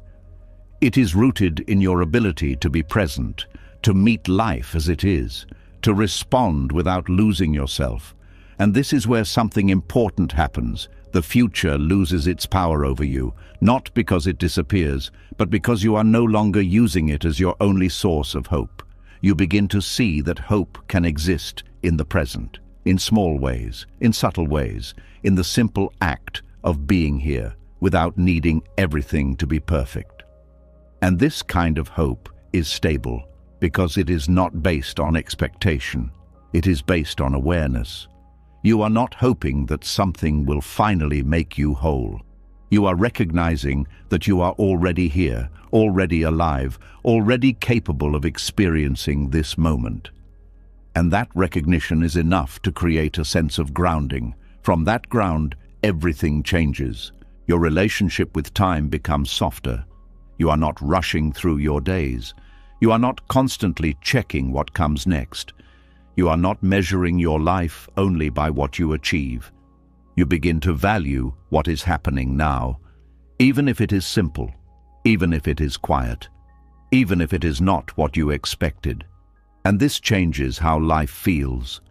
It becomes less like a race, less like a problem to solve, more like something to experience, something to be part of, something that unfolds as you move through it. And as this understanding deepens, something else begins to appear. A sense of responsibility, not the heavy kind, not the kind that creates pressure, but a gentle awareness that your life is not waiting for the future to begin. It is happening now, and how you meet this moment matters, not because it determines everything, but because it shapes your experience. You can meet it with resistance, or you can meet it with openness. You can meet it with urgency, or you can meet it with presence. And each choice creates a different feeling, a different way of moving through life. And this is where the real shift happens, not in what you have, not in what you achieve, but in how you relate to what is already here. When you stop begging the future to save you, you begin to save yourself from unnecessary suffering. You begin to see that peace is not waiting ahead. It is available now, in the absence of resistance, in the presence of awareness, in the simple act of being here without needing something else to complete you. And this does not mean your life stops changing. It means your experience of life becomes more stable, more grounded, less dependent on conditions. And from this place, you can still move forward. But you are no longer chasing a version of life that will finally make everything okay. You are participating in life as it unfolds, and that participation feels different. It feels real, it feels present, it feels enough. And as this becomes clearer, another quiet understanding begins to emerge. Because when you are no longer chasing the future, you become more available, available to what is here, available to what is coming, available to opportunities that do not announce themselves loudly. And this availability changes how life meets you, because what you are open to, you can receive, and what you are always running past, you will never see. And as you stop begging the future to complete you, something quiet begins to open. You are no longer running ahead of your own life. You are no longer reaching past what is here. And in that slowing down, something unexpected happens. You become available, not just physically present, but inwardly open. Open to what is already here. Open to what is quietly arriving. Open to what you once overlooked. And this openness is not passive, it is powerful in a way that is easy to miss. Because when you are not grasping, you are not closing your hands around one outcome. You are allowing life to meet you in more than one way. There is a subtle movement in the mind that holds tightly to what it wants. It reaches, it clings, it tries to secure. It says, "This is what I need, this is how it must happen." And once it decides that, everything else becomes less visible. Anything that does not match that expectation is dismissed, ignored, overlooked, because the mind is focused on one specific version of how life should unfold. This is grasping. It feels like clarity, but often it is rigidity. It feels like determination, but often it is attachment. And attachment narrows your vision. It makes you see less, not more. Because now you are not open to life. You are only open to one outcome, and if that outcome does not appear, you feel blocked. You feel like nothing is happening. You feel like life is not responding. But the truth is, life may be responding in ways you are not allowing yourself to see. This is why non-grasping is so important. Not because wanting is wrong, but because holding too tightly prevents you from receiving anything outside your expectation. Non-grasping does not mean you stop caring. It means you stop closing yourself around a single possibility. It means your hands are open, and open hands can receive. There is a difference between reaching and being available. Reaching is tense, it is focused, it is narrow, it is driven by the belief that something specific must happen. Availability is different. It is relaxed. It is aware. It is wide. It allows multiple possibilities to exist. And because of that, it can notice more. When you are not grasping, your attention softens. You are not forcing your way forward. You are observing, listening, responding. And in that state, Opportunities begin to appear in a different way, not as dramatic events, but as subtle openings, a conversation that leads somewhere unexpected, a small idea that grows into something meaningful, a moment of clarity that changes your direction. These things are easy to miss when the mind is fixed on one path, but when you are open, they become visible, and visibility is what makes opportunity real. Because an opportunity you cannot see might as well not exist. Non-grasping increases your ability to see, not because it creates more opportunities, but because it removes the filter that was blocking them. You are no longer looking for one specific answer. You are noticing what is actually here, and what is here often carries more potential than what you imagined. There is also a kind of calm that comes with non-grasping. You are not tense. You are not forcing. You are not trying to make things happen immediately, and that calm makes your presence different. People feel it. Situations respond to it. Because tension creates resistance. When you are tight, people feel pressure. When you are pushing, situations become rigid. But when you are open, things flow more naturally. Conversations feel easier. Decisions feel clearer. Movements feel less forced. And this creates space for things to unfold. There is also a deeper intelligence in non-grasping, because when you are not attached to one outcome, you can adapt, you can adjust, you can respond to what is actually happening instead of what you expected to happen. And this flexibility is powerful because life rarely follows a straight line. It moves, it shifts, it changes. And if you are too rigid, you break under that movement. But if you are open, you move with it. You find new paths, new directions, new possibilities. And those possibilities often lead you somewhere better than what you were originally chasing. But you would never reach them if you were holding too tightly to your first idea. This is one of the quiet gifts of non-grasping. It allows life to surprise you, not in a random way, but in a natural way, because you are no longer controlling every step. You are participating in a process that is bigger than your plans. There is also a shift in how you relate to success. When you are grasping, success feels like something you must capture, something you must secure, something that defines your worth. But when you are not grasping, success becomes something you can engage with without depending on it. You can pursue something fully, but you are not destroyed if it does not happen. You can aim for something, but you are not blind to other possibilities along the way. And this makes your actions more effective, because they are not clouded by desperation. They are clear, focused, responsive. There is less fear behind them. And fear often distorts action. It makes you rush. It makes you choose from urgency. It makes you ignore what does not match your expectation. But without that fear, your decisions become more grounded, more thoughtful, more aligned. And that alignment increases the chances that what you do will actually work, because you are working with reality, not against it. There is also a kind of freedom in non-grasping that changes how you experience life. You are not constantly measuring whether things are going your way. You are not constantly checking if you are getting closer to your goal. You are simply moving, experiencing, responding. And that makes the journey itself more meaningful, not just the outcome. Because when you are grasping, the journey is often something you want to get through, something you tolerate until you reach what you want. But when you are not grasping, the journey becomes part of the experience, something you can engage with fully, something you can learn from, something that has value on its own.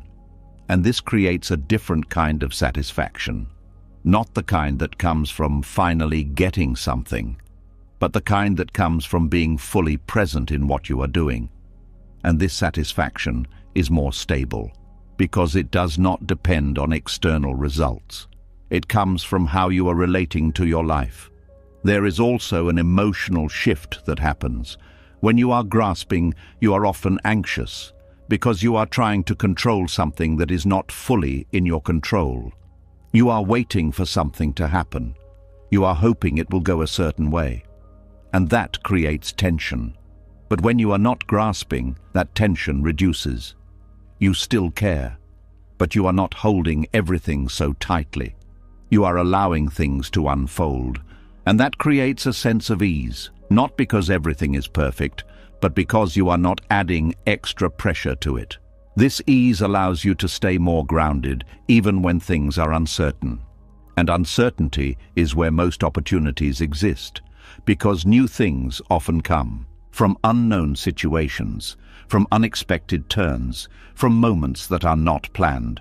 But if you are too attached to what you expect, you will avoid those moments. You will resist them. You will try to bring everything back to what feels familiar, and in doing so, you will miss what could have been.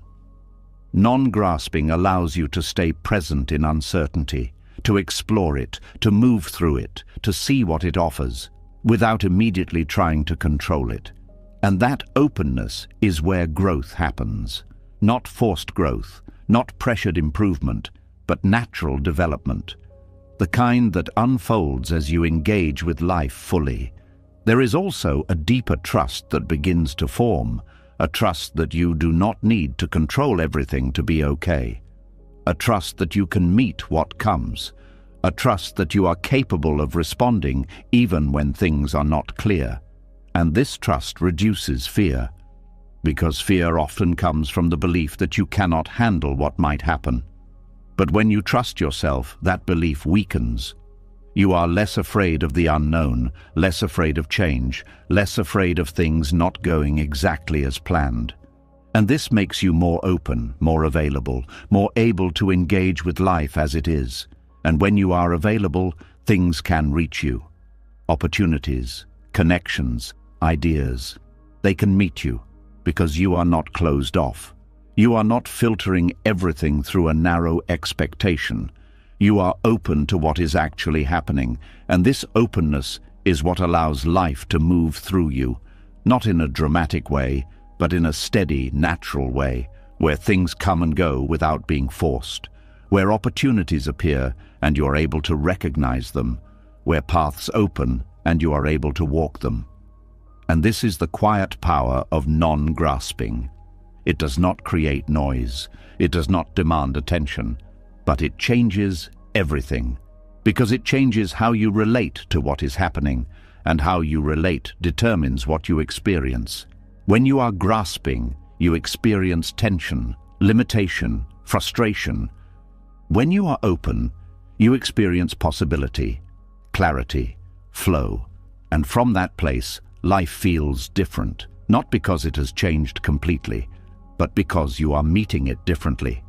And as this continues to unfold, something even more subtle becomes clear. Because when you stop grasping, you begin to notice how much of your life was shaped by trying to hold on, to outcomes, to identities, to expectations. And what happens when you begin to release those? What happens when you stop trying to hold everything together? What happens when you allow things to move, to change, to unfold without gripping them? That is where another layer begins. Because not everything you release is lost. Some things become clearer when you stop holding them so tightly, and some things can only be held when your hands are no longer closed. And as you begin to loosen your grip, another question rises quietly. If you stop holding so tightly, are you losing control, or are you finally seeing clearly? Because from the outside, letting go can look like weakness. It can look like you are stepping back. It can look like you are no longer trying. But inside, something very different is happening.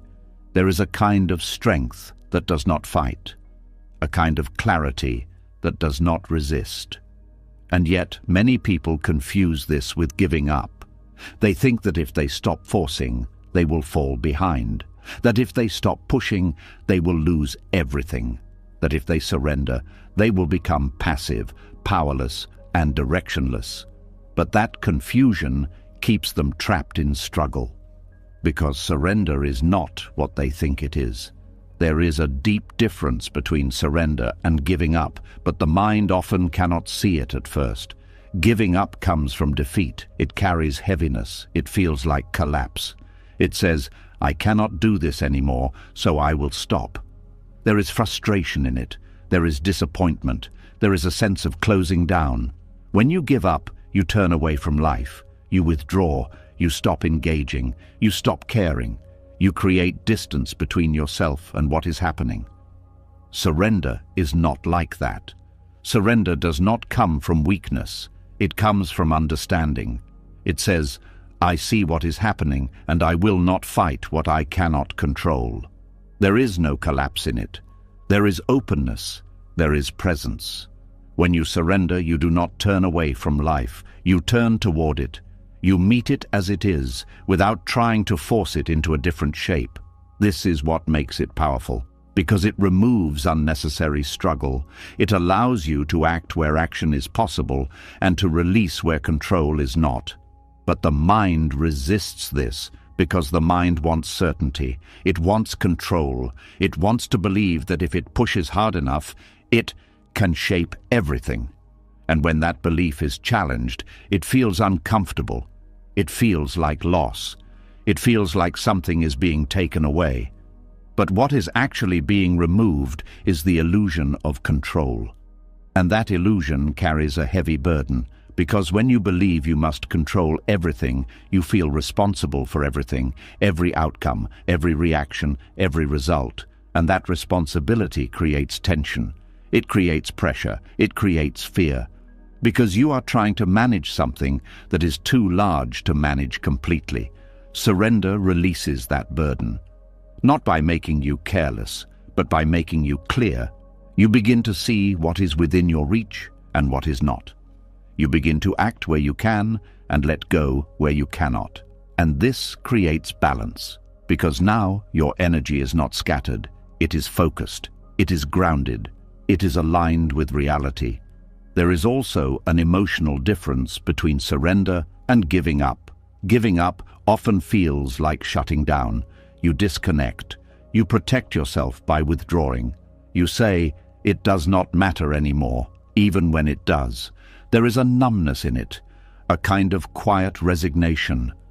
Surrender feels different. It is not numb. It is aware. You feel what is happening.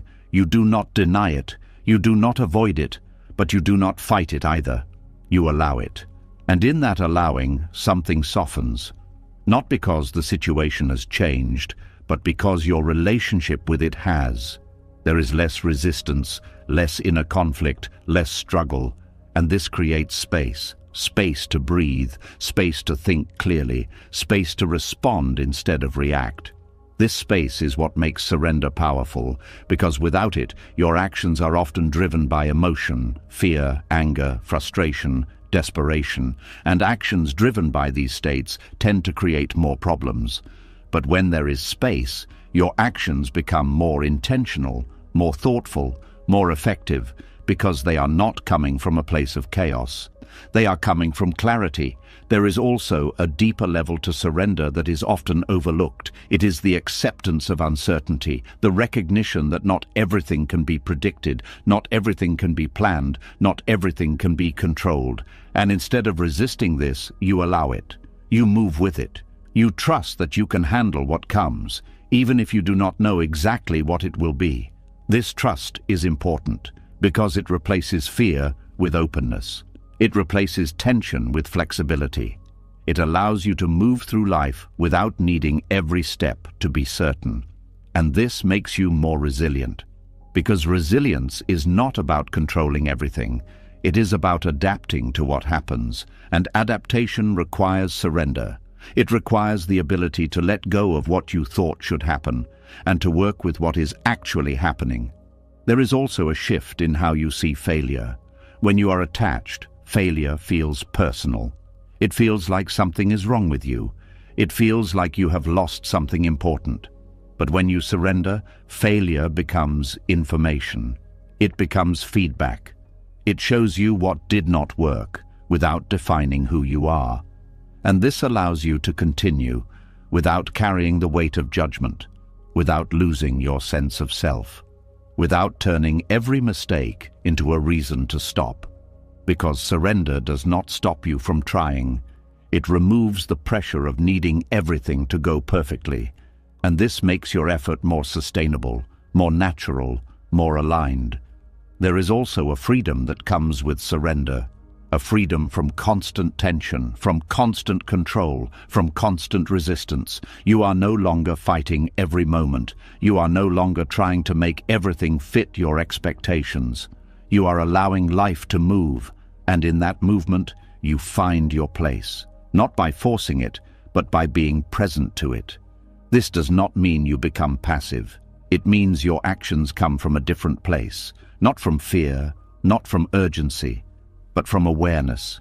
You still act, you still choose, you still engage, but you do so without gripping, without forcing, without demanding that life obey you.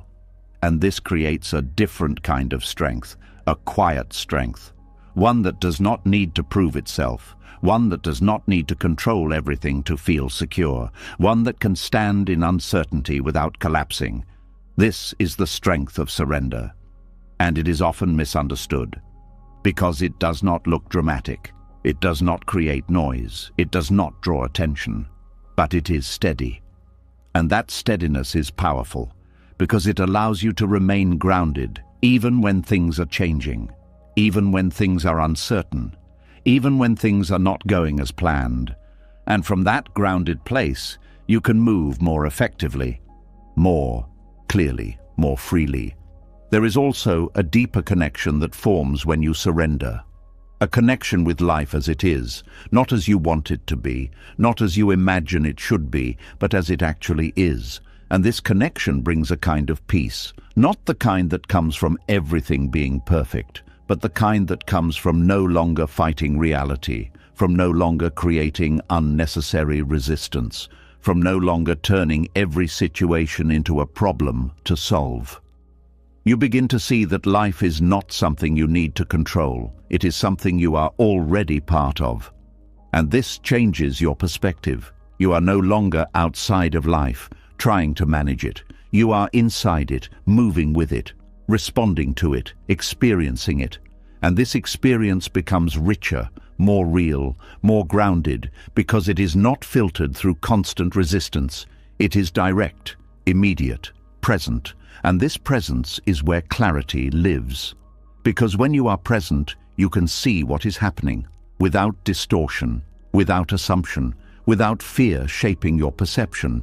And this clarity allows you to make better choices, not because you are forcing them, but because you are seeing clearly. And clear seeing leads to clear action. This is the natural flow of surrender. It is not passive, it is not weak, it is not giving up. It is aligning with what is real. And from that alignment, everything becomes more natural, more fluid, more responsive.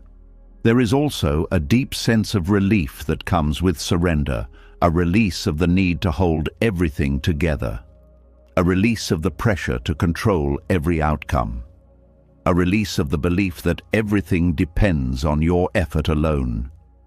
And this relief creates space. Space for rest, space for clarity, space for life to unfold, without constant interference. And in that space, something else begins to emerge, a sense of trust. Not blind trust, but grounded trust.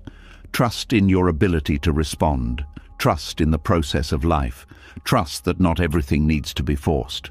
And this trust allows you to move forward without fear dominating your actions, without urgency controlling your decisions, without resistance shaping your experience. And from that place, your life begins to feel different, less heavy, less pressured, more open, more aligned.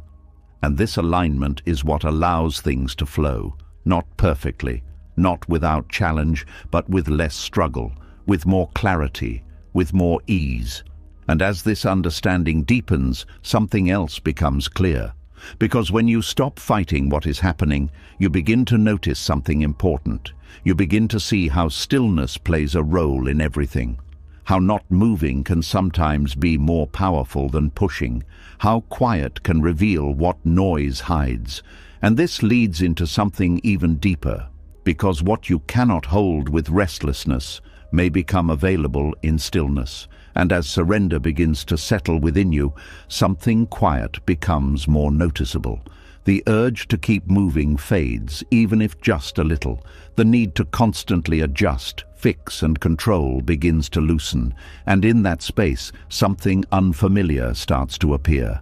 Stillness. Not the kind that feels forced or empty, but a stillness that feels alive.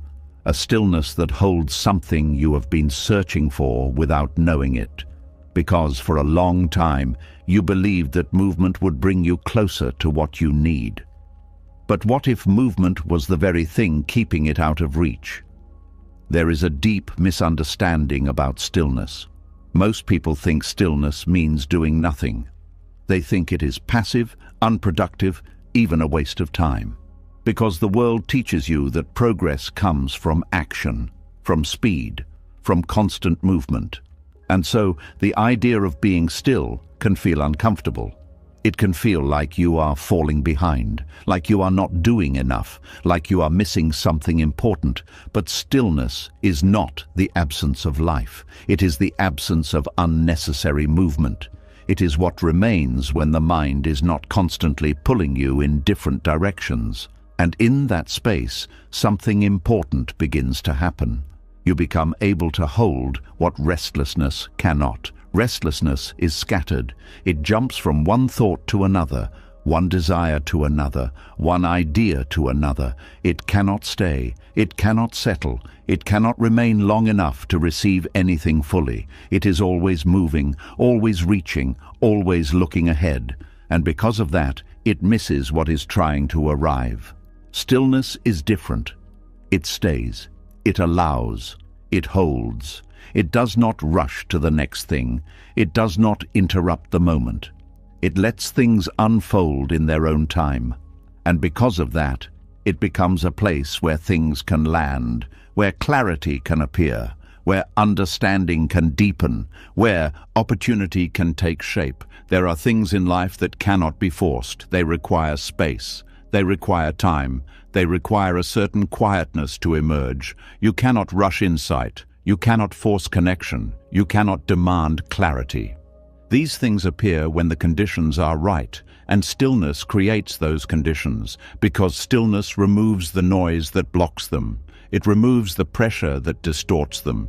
It removes the urgency that pushes them away. When you are still, your awareness sharpens.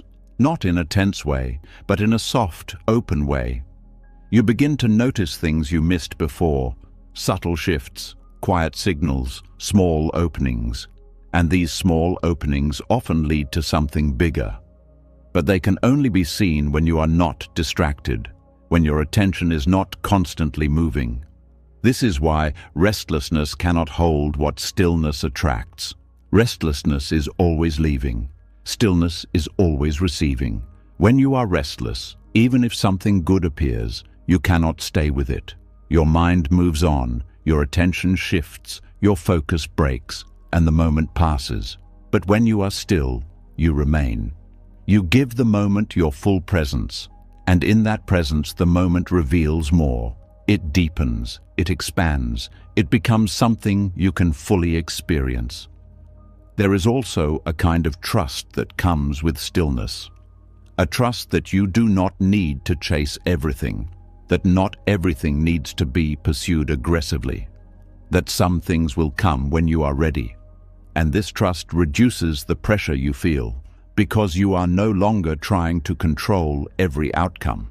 You are allowing things to unfold, and that allowance creates space. Space for life to move naturally. Space for things to connect in ways you could not have planned. Space for opportunities to appear without being forced. This does not mean you stop acting. It means your action becomes more intentional, more focused, more aligned, because it is not driven by urgency. It is guided by clarity, and clarity often comes from stillness. When the mind is constantly moving, it is hard to see clearly. Thoughts overlap, emotions mix, reactions happen quickly. But when the mind becomes still, even for a moment, everything slows down. You can see what is actually happening. Not what you fear, not what you assume, but what is real. And from that place, your decisions improve, your actions become more precise, your responses become more thoughtful. Because they are not rushed, they are not reactive. They come from understanding. There is also a deeper level to this. Stillness allows you to connect with yourself, not the version of you that is constantly doing, but the version of you that simply is, the one that exists beneath all the effort, beneath all the thinking, beneath all the trying. And this connection is important, because without it, your actions can become disconnected. You can do many things but not feel aligned with them. You can move quickly but not know where you are going. You can achieve things but still feel empty. Stillness brings you back to what matters, back to what feels true, back to what is real for you. And from that place, your life begins to feel more grounded, more stable, more connected, because you are no longer moving from confusion. You are moving from awareness. There is also a kind of attraction that happens in stillness, not in a mystical sense, but in a natural one. When you are calm, people feel it. When you are grounded, situations respond differently. When you are present, conversations deepen. Because stillness creates safety, it creates openness, it allows others to relax, it allows things to flow. But when you are restless, that restlessness spreads. It creates tension, it creates pressure, it makes interactions feel rushed. And that affects what you receive, because people respond to your energy, situations respond to your presence. And stillness changes that presence. It makes it more inviting, more open, more stable. And this stability allows things to connect, to align, to grow. There is also a patience that comes with stillness, not forced patience, but natural patience, the kind that does not rush outcomes, the kind that understands that some things take time. And this patience is important, because many opportunities require timing. They cannot be forced. They cannot be rushed.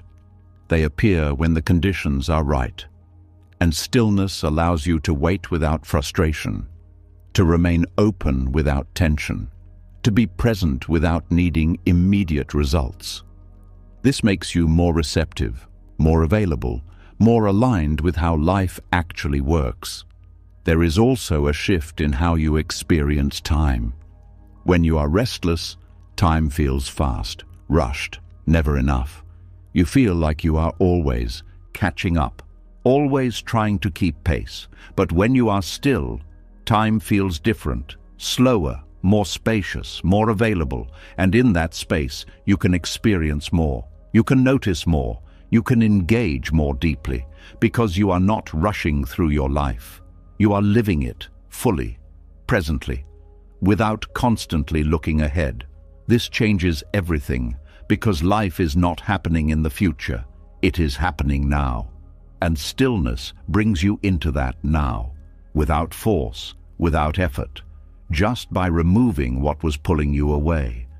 There is also a deeper understanding that begins to form, that not everything needs to be chased, that some things come when you are ready to receive them. And readiness is not created by force. It is created by presence, by awareness, by being here. And when you are here, fully, without distraction, without resistance, without urgency, you become ready, not because you prepared perfectly, but because you are open. And openness is what allows life to meet you. There are things that cannot enter a restless mind, because there is no space, no stillness, no place for them to land. But in a still mind there is room for insight, room for connection, room for opportunity, and that room is what attracts what you need, not in a magical way, but in a natural way, because what you can hold, you can receive, and stillness allows you to hold, to stay, to be present long enough for something to unfold. This is why stillness is powerful, not because it changes the world instantly, but because it changes how you relate to the world. And that relationship determines what you experience. When you are restless, you experience tension. When you are still, you experience clarity. When you are restless, you miss what is subtle. When you are still, you notice what matters. And over time, this noticing becomes a way of living, a way of being, where you are not constantly chasing, not constantly moving, but present, aware, open. And in that openness, life begins to meet you differently, not because it has changed, but because you have. And as this becomes clearer, something else begins to reveal itself, because once you can be still, once you can allow life to arrive, once you can hold what comes without rushing away, there is one more step. Not about stopping, not about holding, but about acting, and then letting go. And as stillness begins to anchor you, another truth comes into view. You realize that being still does not mean you stop acting. Life still asks something of you. There are choices to make, steps to take, words to speak, paths to walk. But now the question changes. If you can act without force, if you can remain still without grasping, then how do you move without losing that peace? Because this is where many people get pulled back into tension. They find calm, and then action disturbs it. They find clarity, and then outcomes begin to control them again. And slowly, the old pattern returns, trying, pushing, holding on. But there is another way to act, a way that does not destroy your stillness, a way that allows you to move without losing yourself in the result. There is a quiet art in doing what needs to be done and then letting go of what happens next. Not because you do not care, but because you understand what is yours and what is not. This is not something the mind accepts easily, because the mind wants certainty. It wants to know that what you do will lead to a specific result. It wants guarantees. It wants control over outcomes. And so it holds on. It plans, adjusts, predicts, rechecks, and replays. It keeps returning to the same question. Will this work? Will this go the way I want? Will this give me what I need? And in doing so, it never rests, because outcomes are never fully in your hands. You can influence them. You can move toward them. You can prepare for them. But you cannot fully control them. There are too many factors, too many variables, too many things outside your reach. And when you try to control all of that, you create tension. You carry a weight that does not belong to you. The sacred art is learning where your role ends and where life begins. Your role is to act, to show up, to give your attention, to make your effort sincere, to be present in what you are doing. But once that is done, something must be released. The need to control the outcome, the need to secure a specific result, the need to guarantee success. This release is not failure, it is alignment. Because now you are not overstepping your role.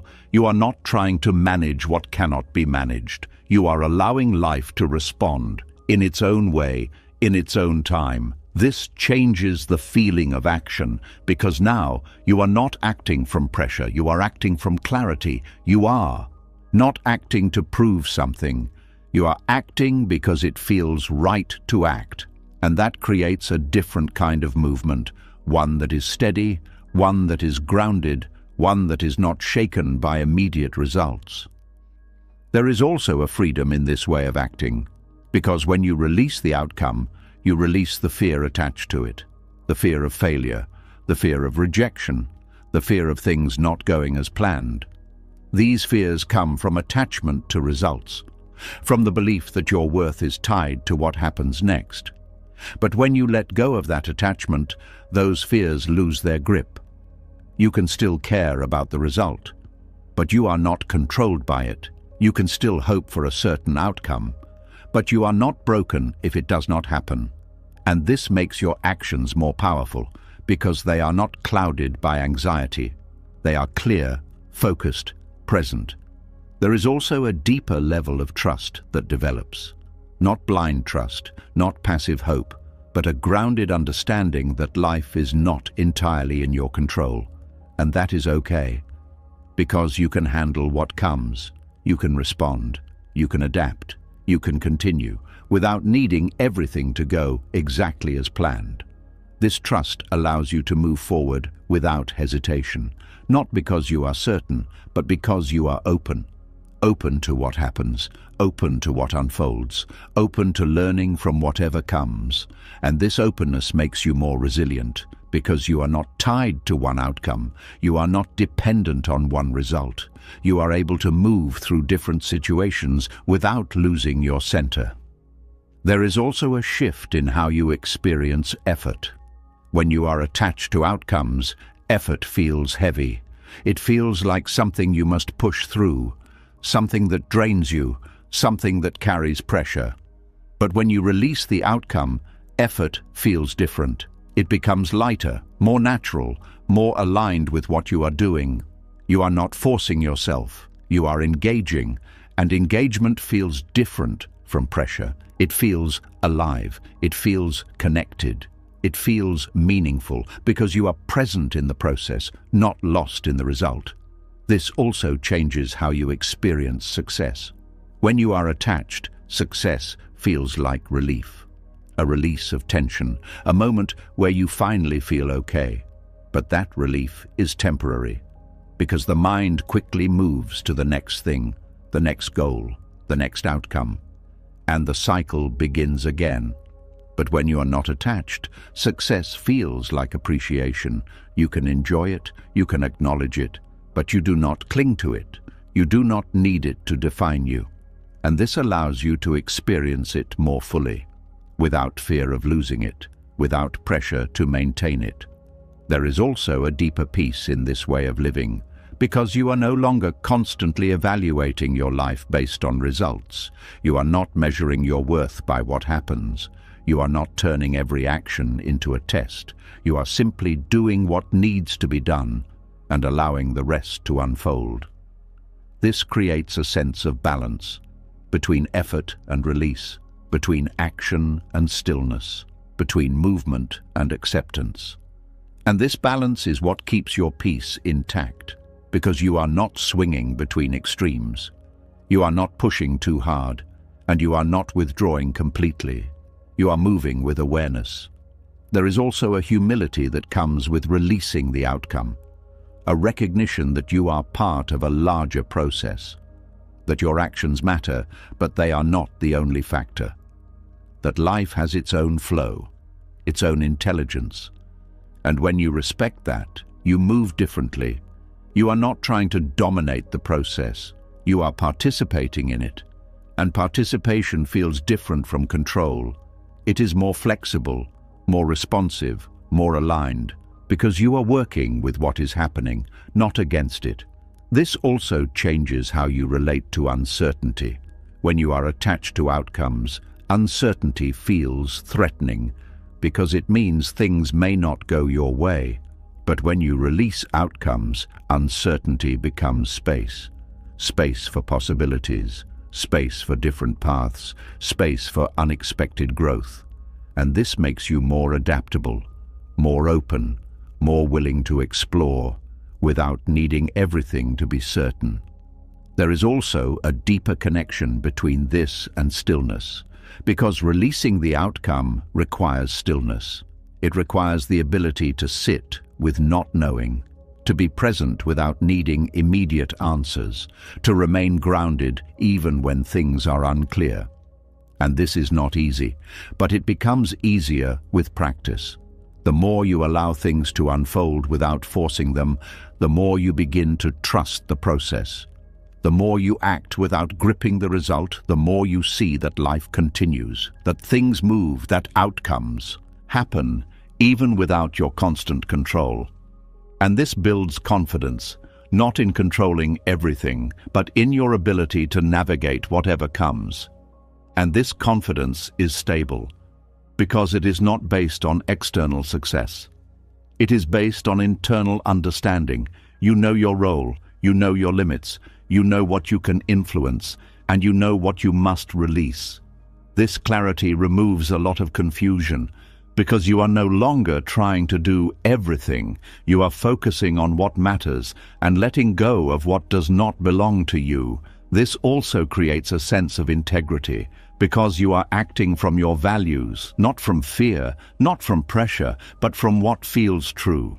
And this makes your actions more meaningful, because they are aligned with who you are, not driven by what you hope to gain. There is also a quiet satisfaction in this way of living, not the kind that comes from achieving something, but the kind that comes from knowing you showed up fully, that you did your part, that you were present, that you acted with clarity. And that is enough, because your role is not to control the entire story. Your role is to play your part well. And when you do that, something relaxes. You no longer carry the weight of everything. You no longer feel responsible for every outcome. You are simply participating, and participation is lighter. It allows you to engage without being overwhelmed, to care without being consumed, to act without losing yourself. And this is where peace and action meet, not as opposites, but as complements. You can be still inside while moving outside. You can act fully while remaining unattached. You can care deeply without holding tightly. And this balance is what creates a sustainable way of living, one that does not burn you out, one that does not pull you into constant tension, one that allows you to move through life with clarity and ease. And as this becomes part of your experience, something else begins to unfold. Because when you act without gripping outcomes, you begin to see how much of your suffering came from holding on to results, holding on to expectations, holding on to how things should be.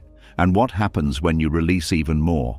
What happens when you stop holding not just outcomes, but the dreams themselves in a tight, demanding way? What happens when you allow even your desires to exist without turning them into sources of pressure? That is where another layer begins, because even the things you want can become heavy when you hold them too tightly. And as you begin to act without gripping the outcome, something even more delicate comes into view. You start to notice that it is not just outcomes that create tension, it is the way you hold your dreams. Because even the most beautiful desires, even the ones that feel right, meaningful, and full of life, can quietly turn heavy. Not because they are wrong, but because of how tightly they are held. There is a difference between having a dream and becoming attached to it, and that difference is often the line between peace and suffering. There is something natural about wanting to grow, wanting to love, wanting to create, wanting to experience life more deeply. These desires are not the problem. They are part of being alive. They give direction, they give energy, they give movement. But something changes when desire turns into attachment. It stops being light, it becomes tight. Instead of guiding you, it begins to control you. Instead of inspiring you, it begins to pressure you. And slowly, something that once felt meaningful begins to feel heavy. This is how good dreams can turn into suffering. Not because the dream is wrong, but because you begin to believe that you need it in order to feel complete. You stop seeing it as something you can move toward. You begin to see it as something you must have. And that shift changes everything, because now your peace is no longer within you. It is placed outside, in something that has not happened yet, something that may or may not happen. And because of that, your emotional state becomes unstable. If you feel like you are getting closer to the dream, you feel hopeful. If something blocks your path, you feel frustrated. If things do not go as planned, you feel anxious. If it feels far away, you feel empty. Your inner state becomes tied to something uncertain, and uncertainty creates tension. There is also a constant pressure that comes with attachment, a feeling that you must keep pushing, that you cannot slow down, that you cannot rest, because if you do, you might lose the chance. You might fall behind, you might miss something important, and so even something beautiful becomes a source of stress. Even something meaningful becomes something you fear losing. This is the quiet trap of attachment. It makes you believe that what you love must be held tightly. But in holding tightly, you lose the very freedom that made it beautiful in the first place. There is also a deeper layer to this. Attachment often brings fear. Fear of not achieving the dream. Fear of losing it once you have it. Fear of not being enough for it. Fear of it not fulfilling you the way you expect. And these fears do not disappear when the dream is achieved. They often grow stronger. Because now there is something to protect, something to maintain, something to hold on to. And holding on creates tension. You begin to worry about keeping what you have. You begin to fear change. You begin to resist anything that threatens your sense of security. And this resistance creates suffering, because life does not stay still. Things change, situations shift, people evolve, and when you are attached, you fight that change. You try to hold things as they are. You try to keep everything in place. But that effort creates exhaustion, because you are trying to stop something that is always moving. There is also a subtle disappointment that can come with attachment, because no matter how beautiful a dream is, it cannot fulfill everything you expect from it. The mind often builds an image, an idea of how things will feel, how complete you will be, how everything will finally make sense. But reality is different. It is more complex, more layered, more human. And when reality does not match the image, there is a gap, a quiet disappointment. Not because the dream failed, but because it was carrying a weight it was never meant to carry. It was expected to solve something deeper, something internal, something that cannot be fixed by external outcomes. And this is where suffering grows, because now you are not just dealing with reality. You are dealing with the difference between what is and what you imagined, and that difference creates tension. There is also a loss of presence that comes with attachment. When you are deeply attached to a dream, your attention is often in the future, in what will happen, in what needs to happen, in what you are still trying to reach. And because of that, the present moment becomes secondary, something you pass through, something you use as a step towards something else. But when the present moment is not fully experienced, life feels incomplete, even if you are moving towards something meaningful, because meaning is not only in the destination, it is in the experience of the journey. And attachment often takes you out of that experience. It makes you rush. It makes you focus only on progress. It makes you overlook what is happening now. And that creates a sense of emptiness. Even when you are doing something you care about, there is also a tightening in your actions when you are attached. You begin to act from fear instead of clarity. You begin to force things, push things, control things, because you feel like you must secure the outcome. And this changes the quality of your actions. They become rigid, less creative, less open, less responsive. Because you are not acting freely. You are acting with a goal that feels necessary for your well-being. And that pressure limits you. It makes it harder to see other possibilities. It makes it harder to adapt. It makes it harder to respond to what is actually happening, because you are focused on making one specific thing happen, and this focus, when too tight, becomes a barrier. It prevents flow. It prevents natural movement. It prevents life from unfolding in ways you did not expect. There is also a kind of identity that forms around attachment. You begin to define yourself by your dream. This is who I am. This is what I must become. This is what my life is about. And while having direction is valuable, identity built on attachment is fragile.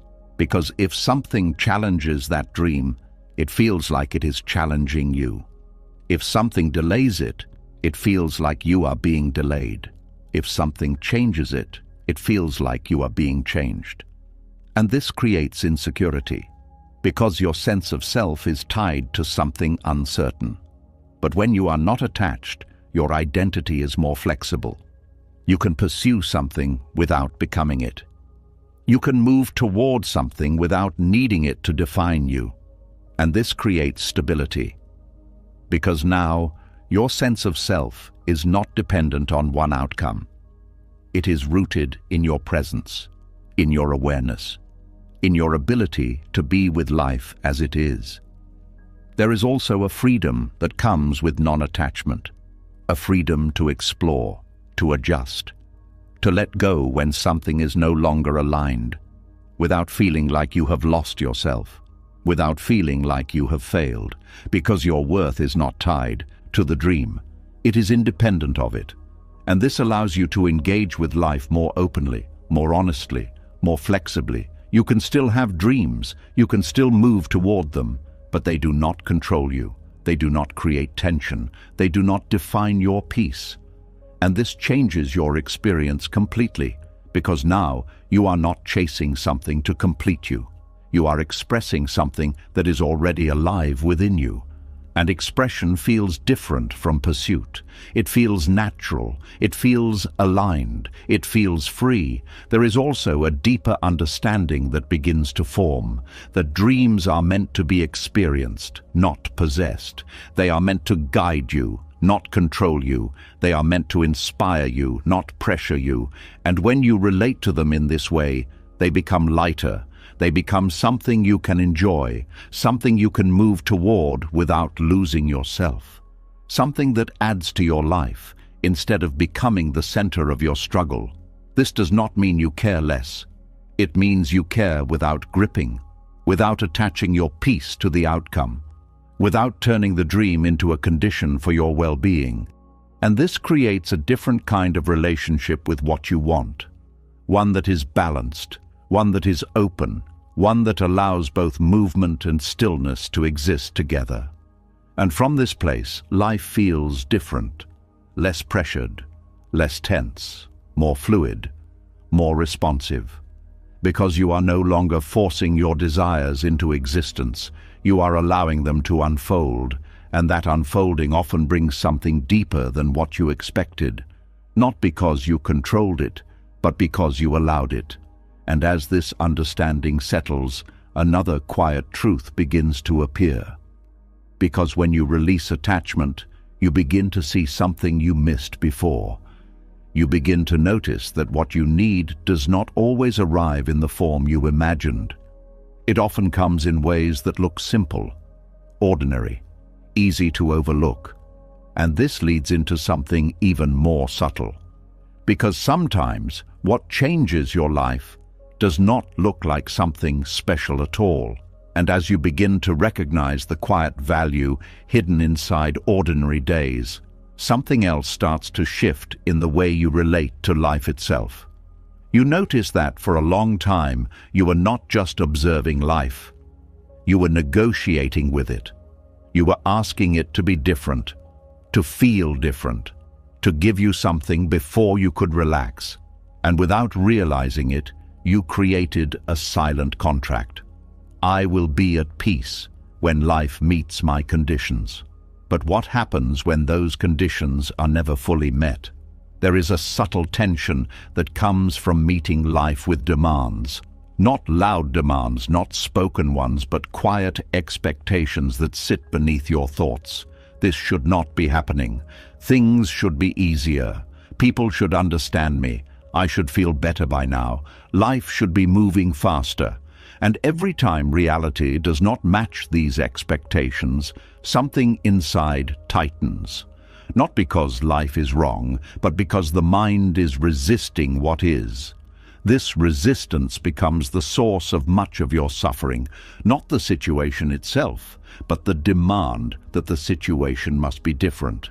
You can be in a simple moment, nothing extreme, nothing unbearable, and still feel uneasy, because the mind is saying, "This is not what I want." That single thought creates distance between you and the moment, and that distance feels like discomfort. It feels like something is off, something is missing, something is not right. But what is actually happening is not always the problem.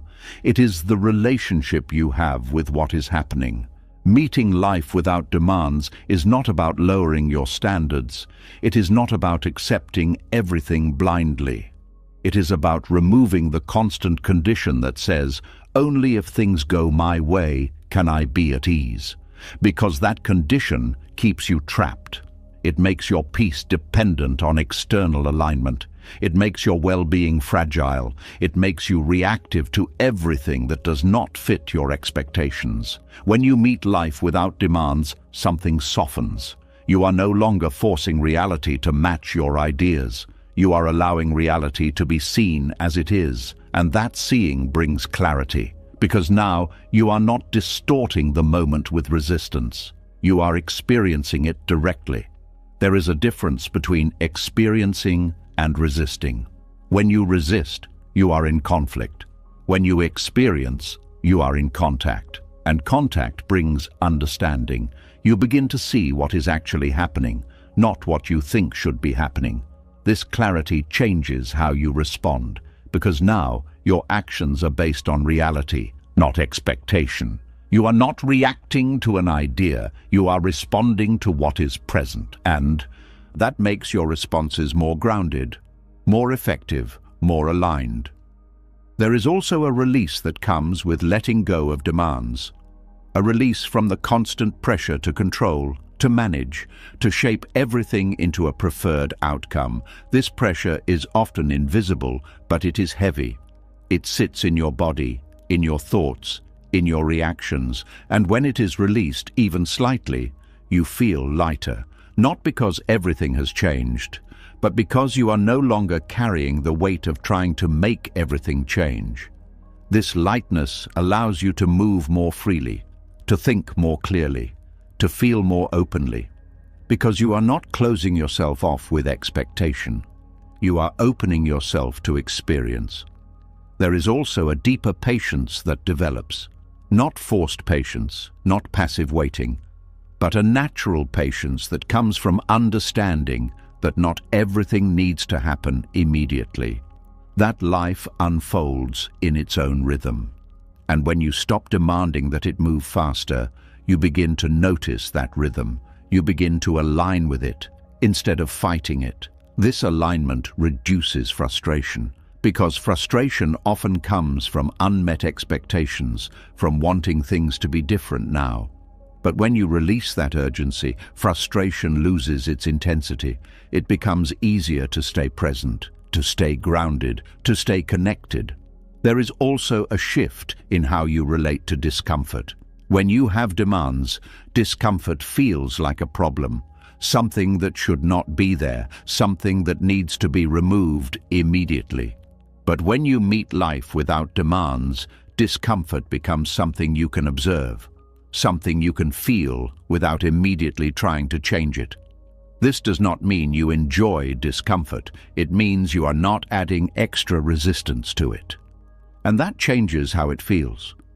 Because resistance amplifies experience. It makes things feel heavier, more intense, more overwhelming. But when resistance is reduced, the experience becomes more manageable, more contained, more clear. There is also a deeper understanding that develops around control. You begin to see that control is limited, that not everything can be shaped according to your will, and instead of fighting this, you accept it, not as defeat, but as reality. And this acceptance creates peace, because you are no longer struggling against something that cannot be changed. You are working with what is. There is also a change in how you see others. When you meet life with demands, you often place those demands on people. They should behave a certain way, they should understand you, they should respond how you expect, and when they do not, you feel disappointed, frustrated, disconnected. But when you release demands, you begin to see people more clearly, as they are, not as you want them to be. And this creates space for real connection, because you are not trying to change them. You are understanding them. And understanding builds bridges. While expectation often creates distance, there is also a sense of freedom in this way of living. because you are no longer constantly evaluating your experience. You are not asking, is this good enough? Is this what I wanted? Should this be different? You are simply present, experiencing, responding. And that simplicity brings peace. Not because everything is perfect, but because you are not complicating it with constant judgment. There is also a deeper connection with yourself that forms, because when you stop demanding that your experience be different, you begin to accept your own internal state, your thoughts, your emotions, your reactions, without immediately trying to fix them. And this acceptance creates space, space for awareness, space for understanding, space for change to happen naturally, because change often requires seeing clearly, and you cannot see clearly when you are constantly trying to control. There is also a shift in how you approach goals. You can still have direction, you can still move forward, but you are not demanding that everything align perfectly. You are flexible, open, responsive. And this makes your journey more sustainable because you are not burning yourself out trying to meet rigid expectations. You are adapting, learning, growing in a way that feels natural. There is also a quiet confidence that develops, a sense that you can meet whatever comes, not because you know everything, but because you trust your ability to respond. And this trust reduces fear, because fear often comes from the belief that you cannot handle what happens. But when you meet life without demands, you are already practicing being with what is, and that builds resilience. There is also a deeper peace that comes from this practice, not the kind that depends on everything going well, but the kind that exists even when things are uncertain, even when things are not perfect, because your peace is no longer conditional. It is not based on external alignment, it is based on your relationship with the moment. And that relationship is something you can cultivate through awareness, through presence, through letting go of unnecessary demands. This does not mean you never have preferences. It means you are not controlled by them. You can prefer something without needing it. You can want something without demanding it. And that creates balance, because you are not suppressing your desires. You are simply not attaching your peace to them. There is also a deeper sense of flow that emerges, because when you are not resisting what is happening, life moves more smoothly, not without challenges, but without added tension. You are able to move through situations with more ease, more clarity, more openness, because you are not constantly pushing against reality. You are moving with it, and this movement feels natural, aligned, less forced. There is also a subtle joy in this way of living, a quiet contentment, not based on achieving something, but based on being present, on experiencing life as it is, without needing it to be something else. And this joy is stable, because it is not dependent on conditions. It arises from your relationship with the moment. And that relationship is something you can return to again and again. There is also a deeper realization that forms. That much of your suffering came not from life itself, but from the conditions you placed on it. The belief that things must be a certain way before you can be okay. And when that belief loosens, something shifts. You begin to feel more at ease, more grounded, more connected, because you are no longer fighting what is. You are meeting it, fully, openly, without demand. And in that meeting, something becomes clear, because when you stop asking life to be different before you receive it, you begin to see what it has been offering all along. And that seeing changes everything, because now you are not waiting, you are receiving, and receiving opens a different door. A door where what you attract is no longer based on what you chase, but on who you are becoming inside. And as you begin to meet life without demands, something very quiet begins to grow inside you. You are no longer waiting for the world to change before you feel at ease.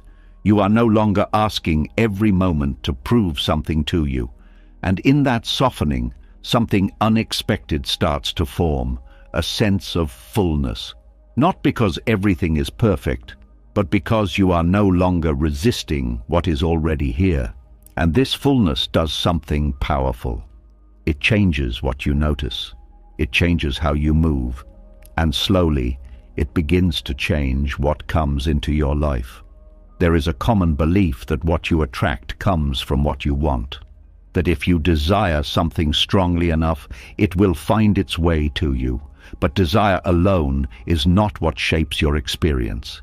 It is your inner state, the way you feel within yourself, the way you relate to your life, the energy you carry without even trying. And when that inner state is built on lack, everything you attract reflects that lack. Not in a direct, obvious way, but in a subtle pattern. You reach for people who complete something you feel is missing. You chase opportunities that promise to fill a gap inside you. You make decisions based on what you think will finally make you feel whole. And because that feeling is not stable, what you attract often reflects that instability. Things feel uncertain, unclear, temporary, because they are built on something that is not grounded. But when inner fullness begins to grow, something changes. You are no longer trying to fill yourself from the outside. You are not approaching life with the quiet question, "What can I get from this?" You are moving from a place that already feels complete, and that changes your direction, because now you are not pulled by need. You are guided by clarity. This clarity affects your choices. You no longer accept what does not align, not out of judgment, but out of understanding. You can feel the difference between something that fits and something that does not. And because you are not desperate, you are able to walk away from what is not right. That alone changes what you allow into your life. Because when you are empty, you accept more than you should. You tolerate what does not feel right. You stay in situations that drain you. You hold on to connections that are not balanced, not because they are good for you, but because you are afraid of losing something. But when you feel full, you do not hold on in the same way. You are able to release, not because you do not care, but because you are not dependent. And that independence creates space for something more aligned to enter. There is also a change in how others respond to you, not because you are trying to attract anything, but because your presence is different. When you are not seeking validation, you are more grounded. When you are not chasing approval, you are more stable. When you are not trying to prove yourself, you are more at ease. And that ease is felt. People sense it. Situations respond to it. Because you are not bringing tension into your interactions. You are not trying to take something. You are simply present. And presence is powerful. It allows connection to happen naturally, without force, without pressure, without expectation. There is also a deeper shift in how you approach opportunities. When you are coming from lack, you often rush. You try to secure something quickly. You fear missing out. You say yes without fully seeing, because you are afraid of losing the chance. But when you are full, you do not rush in the same way. You take your time. You observe. You feel into what is right. And this allows you to make better decisions. Because you are not acting from urgency, you are responding from awareness. This awareness allows you to recognize what truly aligns with you. Not what looks good on the surface, not what promises something, but what actually fits your life. And when you choose from that place, what you bring into your life is different. It is more stable, more meaningful, more aligned with who you are. There is also a change in how you experience success. When you are empty, success feels like relief, something that temporarily fills a gap. But the feeling does not last, because the gap remains. But when you are full, success feels like expansion. It adds to what is already there. It does not define you. It does not complete you. It simply becomes part of your experience. And that makes it easier to enjoy. Because you are not holding on to it tightly. You are not afraid of losing it. You are able to experience it without pressure. There is also a deeper sense of stability that comes with inner fullness. because you are not constantly seeking something outside yourself. Your sense of balance comes from within, and that makes you less reactive, less dependent on external conditions, less affected by changes, because your foundation is not outside, it is within. This does not mean you do not care about your life. It means your peace is not controlled by it. And that gives you freedom. Freedom to act without fear. Freedom to choose without pressure. Freedom to move without constant doubt. There is also a deeper understanding that forms. That what you attract is not always about what you want. It is about what you are available for. And when you are full, you are available for different things. You are open to deeper connections, more meaningful opportunities, more aligned experiences. Because you are not filtering everything through need, you are seeing clearly, and clarity changes everything. It changes what you notice. It changes what you respond to. It changes what you allow. And over time, this shapes your experience. There is also a subtle shift in your energy, not in a mystical sense, but in a practical one. You move differently, you speak differently, you engage differently, because you are not carrying the weight of lack. You are not trying to extract something from every situation. You are not evaluating everything based on what you can gain. You are present, and presence creates a different dynamic. It allows things to unfold naturally, without pressure, without force, without the need to control. This is where the idea of attraction begins to make sense in a grounded way. Not as something magical, but as something relational. You are not pulling things into your life through desire alone. You are creating conditions through your inner state. And those conditions influence what appears, because life responds to how you meet it. When you meet it with need, it reflects that need. When you meet it with fullness, it reflects that fullness. This does not mean everything becomes perfect. It means your experience becomes more aligned, more stable, more clear. There is also a deeper peace that comes from this, because you are no longer trying to get something from every moment.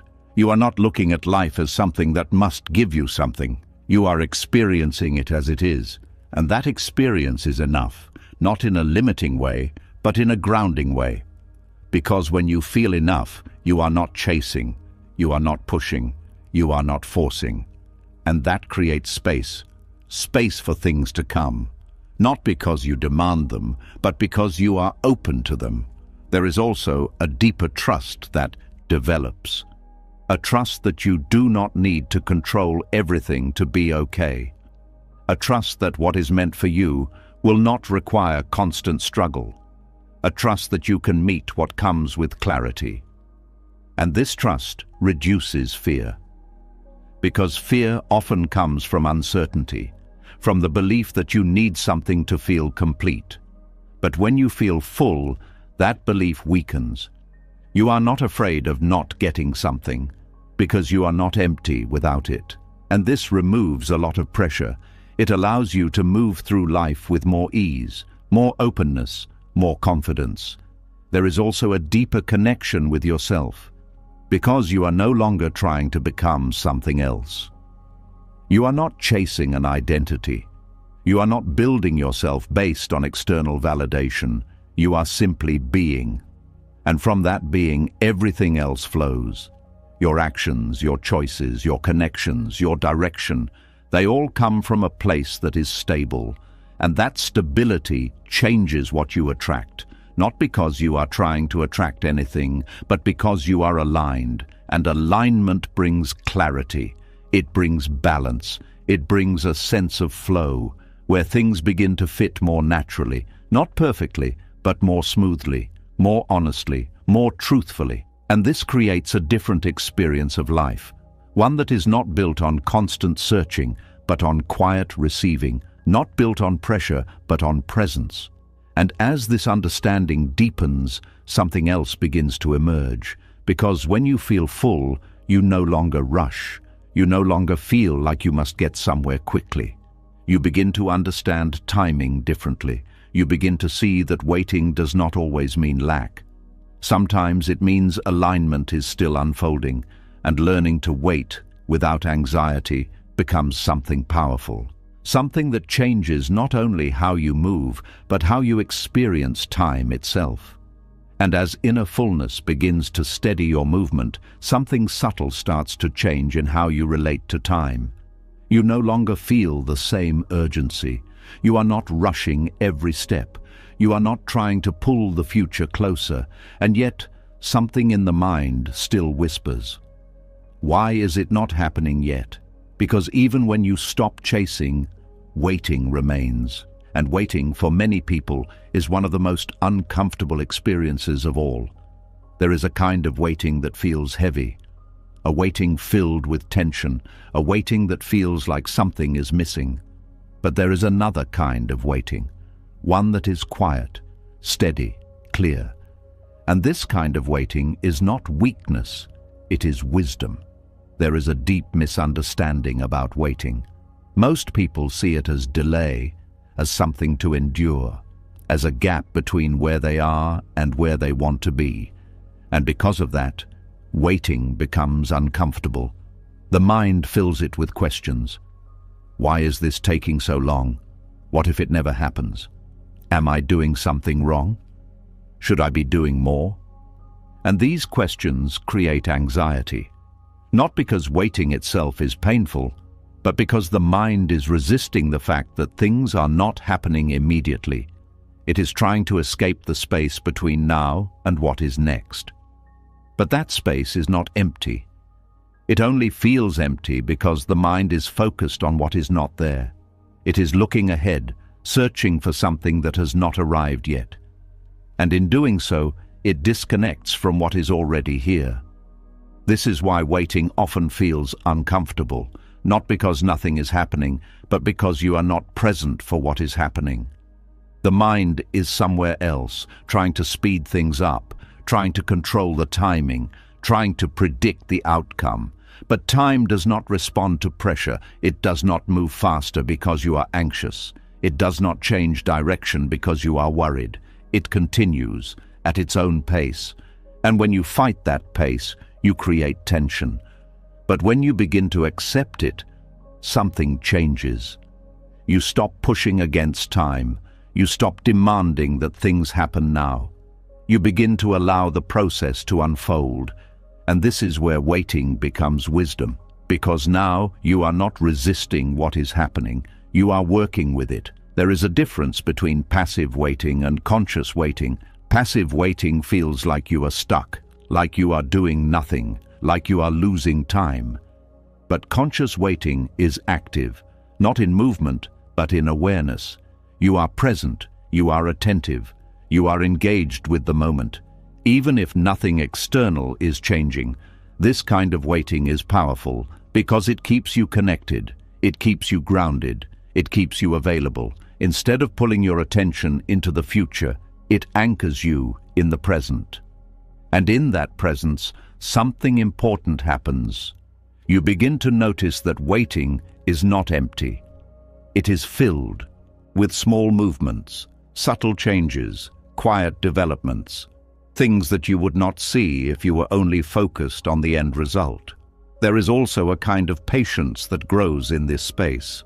Not forced patience, not the kind where you are pretending to be calm while feeling restless inside, but a real patience, one that comes from understanding that things take time, that not everything can be rushed, that some processes require unfolding. And this understanding reduces anxiety, because anxiety often comes from trying to speed up what cannot be sped up. It comes from the belief that things should be happening faster. But when you accept that they are happening at their own pace, that pressure fades. You are no longer fighting the timeline. You are moving with it. There is also a deeper trust that develops, a trust that things are not stuck, even when they appear still, because stillness is not the absence of movement. It is the presence of subtle movement. Things are aligning, conditions are forming, paths are opening, even if you cannot see it yet. And this trust allows you to relax, not completely, but enough to reduce the constant tension, enough to stay present, enough to experience the moment without needing it to be something else. There is also a shift in how you relate to uncertainty. When you are anxious, uncertainty feels threatening because you do not know what will happen, and the mind wants certainty. It wants answers, it wants control. But when you wait without anxiety, uncertainty becomes something else. It becomes possibility. Because now you are not afraid of what might happen. You are open to it. You are willing to see, to respond, to adapt. And this openness creates flexibility. It allows you to move when movement is needed, and to stay still when stillness is appropriate, without forcing either. There is also a deeper connection with the present moment, because when you are not anxious about the future, your attention returns to what is here. You notice your surroundings, your thoughts, your body, your experience. And this noticing brings you back into your life. Instead of living in anticipation, you begin to live in presence. And presence changes everything. Because it is where clarity happens, where understanding develops, where real experience occurs. There is also a subtle strength in waiting without anxiety, because it requires you to remain steady, to not react immediately, to not rush into action out of fear, to stay grounded even when things are uncertain. And that steadiness builds resilience.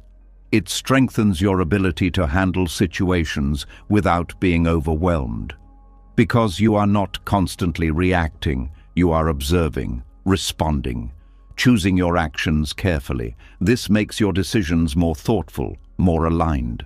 Because they are not driven by urgency, they are guided by awareness. There is also a deeper level of acceptance that forms. Not acceptance of everything as permanent, but acceptance of what is present. You are no longer rejecting the moment because it is not what you want. You are allowing it to be what it is. And that allowance reduces resistance, it reduces tension, it creates space. And in that space, things can change naturally. Because change does not always come from force. It often comes from allowing things to move at their own pace. There is also a shift in how you see progress. When you are anxious, progress feels slow, insufficient, not enough. But when you are calm, you begin to see progress in small ways, in subtle changes, in quiet developments. And this changes your perception. You are no longer waiting for a big moment to confirm that something is happening. You are noticing the process, and the process becomes meaningful. There is also a sense of ease that comes with this. Not because everything is easy, but because you are not making it harder. You are not adding extra pressure, extra worry, extra tension. You are allowing things to unfold, and that makes the experience lighter, more manageable, more grounded. There is also a deeper realization that forms, that waiting is not separate from life. It is part of it. You are always waiting for something. A result, a change, a response. But that does not mean life is paused. It means life is moving in a different way. And when you see this, waiting no longer feels like a gap. It feels like a phase where things are developing, where alignment is happening, where clarity is forming. And this changes your relationship with it. You no longer resist it, you engage with it. There is also a quiet confidence that grows because you begin to trust yourself, your ability to remain steady, your ability to handle what comes, your ability to move when the time is right. And this confidence reduces the need to rush. Because you are not afraid of missing something, you trust that you will recognize it when it appears. And this trust allows you to stay present without constantly scanning the future. There is also a deeper sense of balance between action and stillness, between movement and waiting. You are not forcing action when it is not needed, and you are not avoiding action when it is required. You are responding to what is happening with awareness, with clarity, with calm. And this balance creates a different experience of life, one that is not driven by urgency, but by alignment. There is also a subtle joy in this way of waiting, not excitement, but a quiet contentment, a sense that you are not losing time, that you are not missing out, that you are part of the unfolding. And this feeling is important, because it removes the fear that often comes with waiting. It replaces it with trust, with presence, with openness. And as this understanding deepens, something else becomes clear. Because when you are no longer anxious about waiting, you begin to relate to people differently. You are not rushing them. You are not forcing connections. You are not trying to make others choose you. And this creates a new kind of freedom. A freedom from needing validation. A freedom from needing immediate responses. A freedom from trying to control how others see you. And that is where the next shift begins. Because when you stop forcing people to choose you, something powerful happens. Something that changes not only your relationships, but how you see yourself. You started this journey thinking you needed to find something missing, something ahead, something that would finally make everything feel right. But step by step, something quieter revealed itself. The more you chase, the more you miss. The more you force, the more life resists. The more you depend on outcomes, people, and future moments, the more restless you become. And yet, when you slow down, something changes. When you stop grasping, you begin to see. When you release control, you begin to feel. When you stop demanding, you begin to receive. Peace was never waiting in the future. Clarity was never hiding somewhere else. What you needed was never absent. It was just hidden behind noise, pressure, expectation, and the constant need to become something more. And now, something inside you knows. You don't have to rush. You don't have to prove. You don't have to be chosen. You don't have to chase every answer. Because when you are present, open and grounded, life begins to meet you halfway, quietly, naturally, without force. If you made it this far, write in the comments, "I stopped chasing," not for anyone else, but as a reminder to yourself, a simple line that marks a shift. And if this brought you even a small moment of clarity, subscribe to the channel, because this is not just content, it is a different way of seeing your life.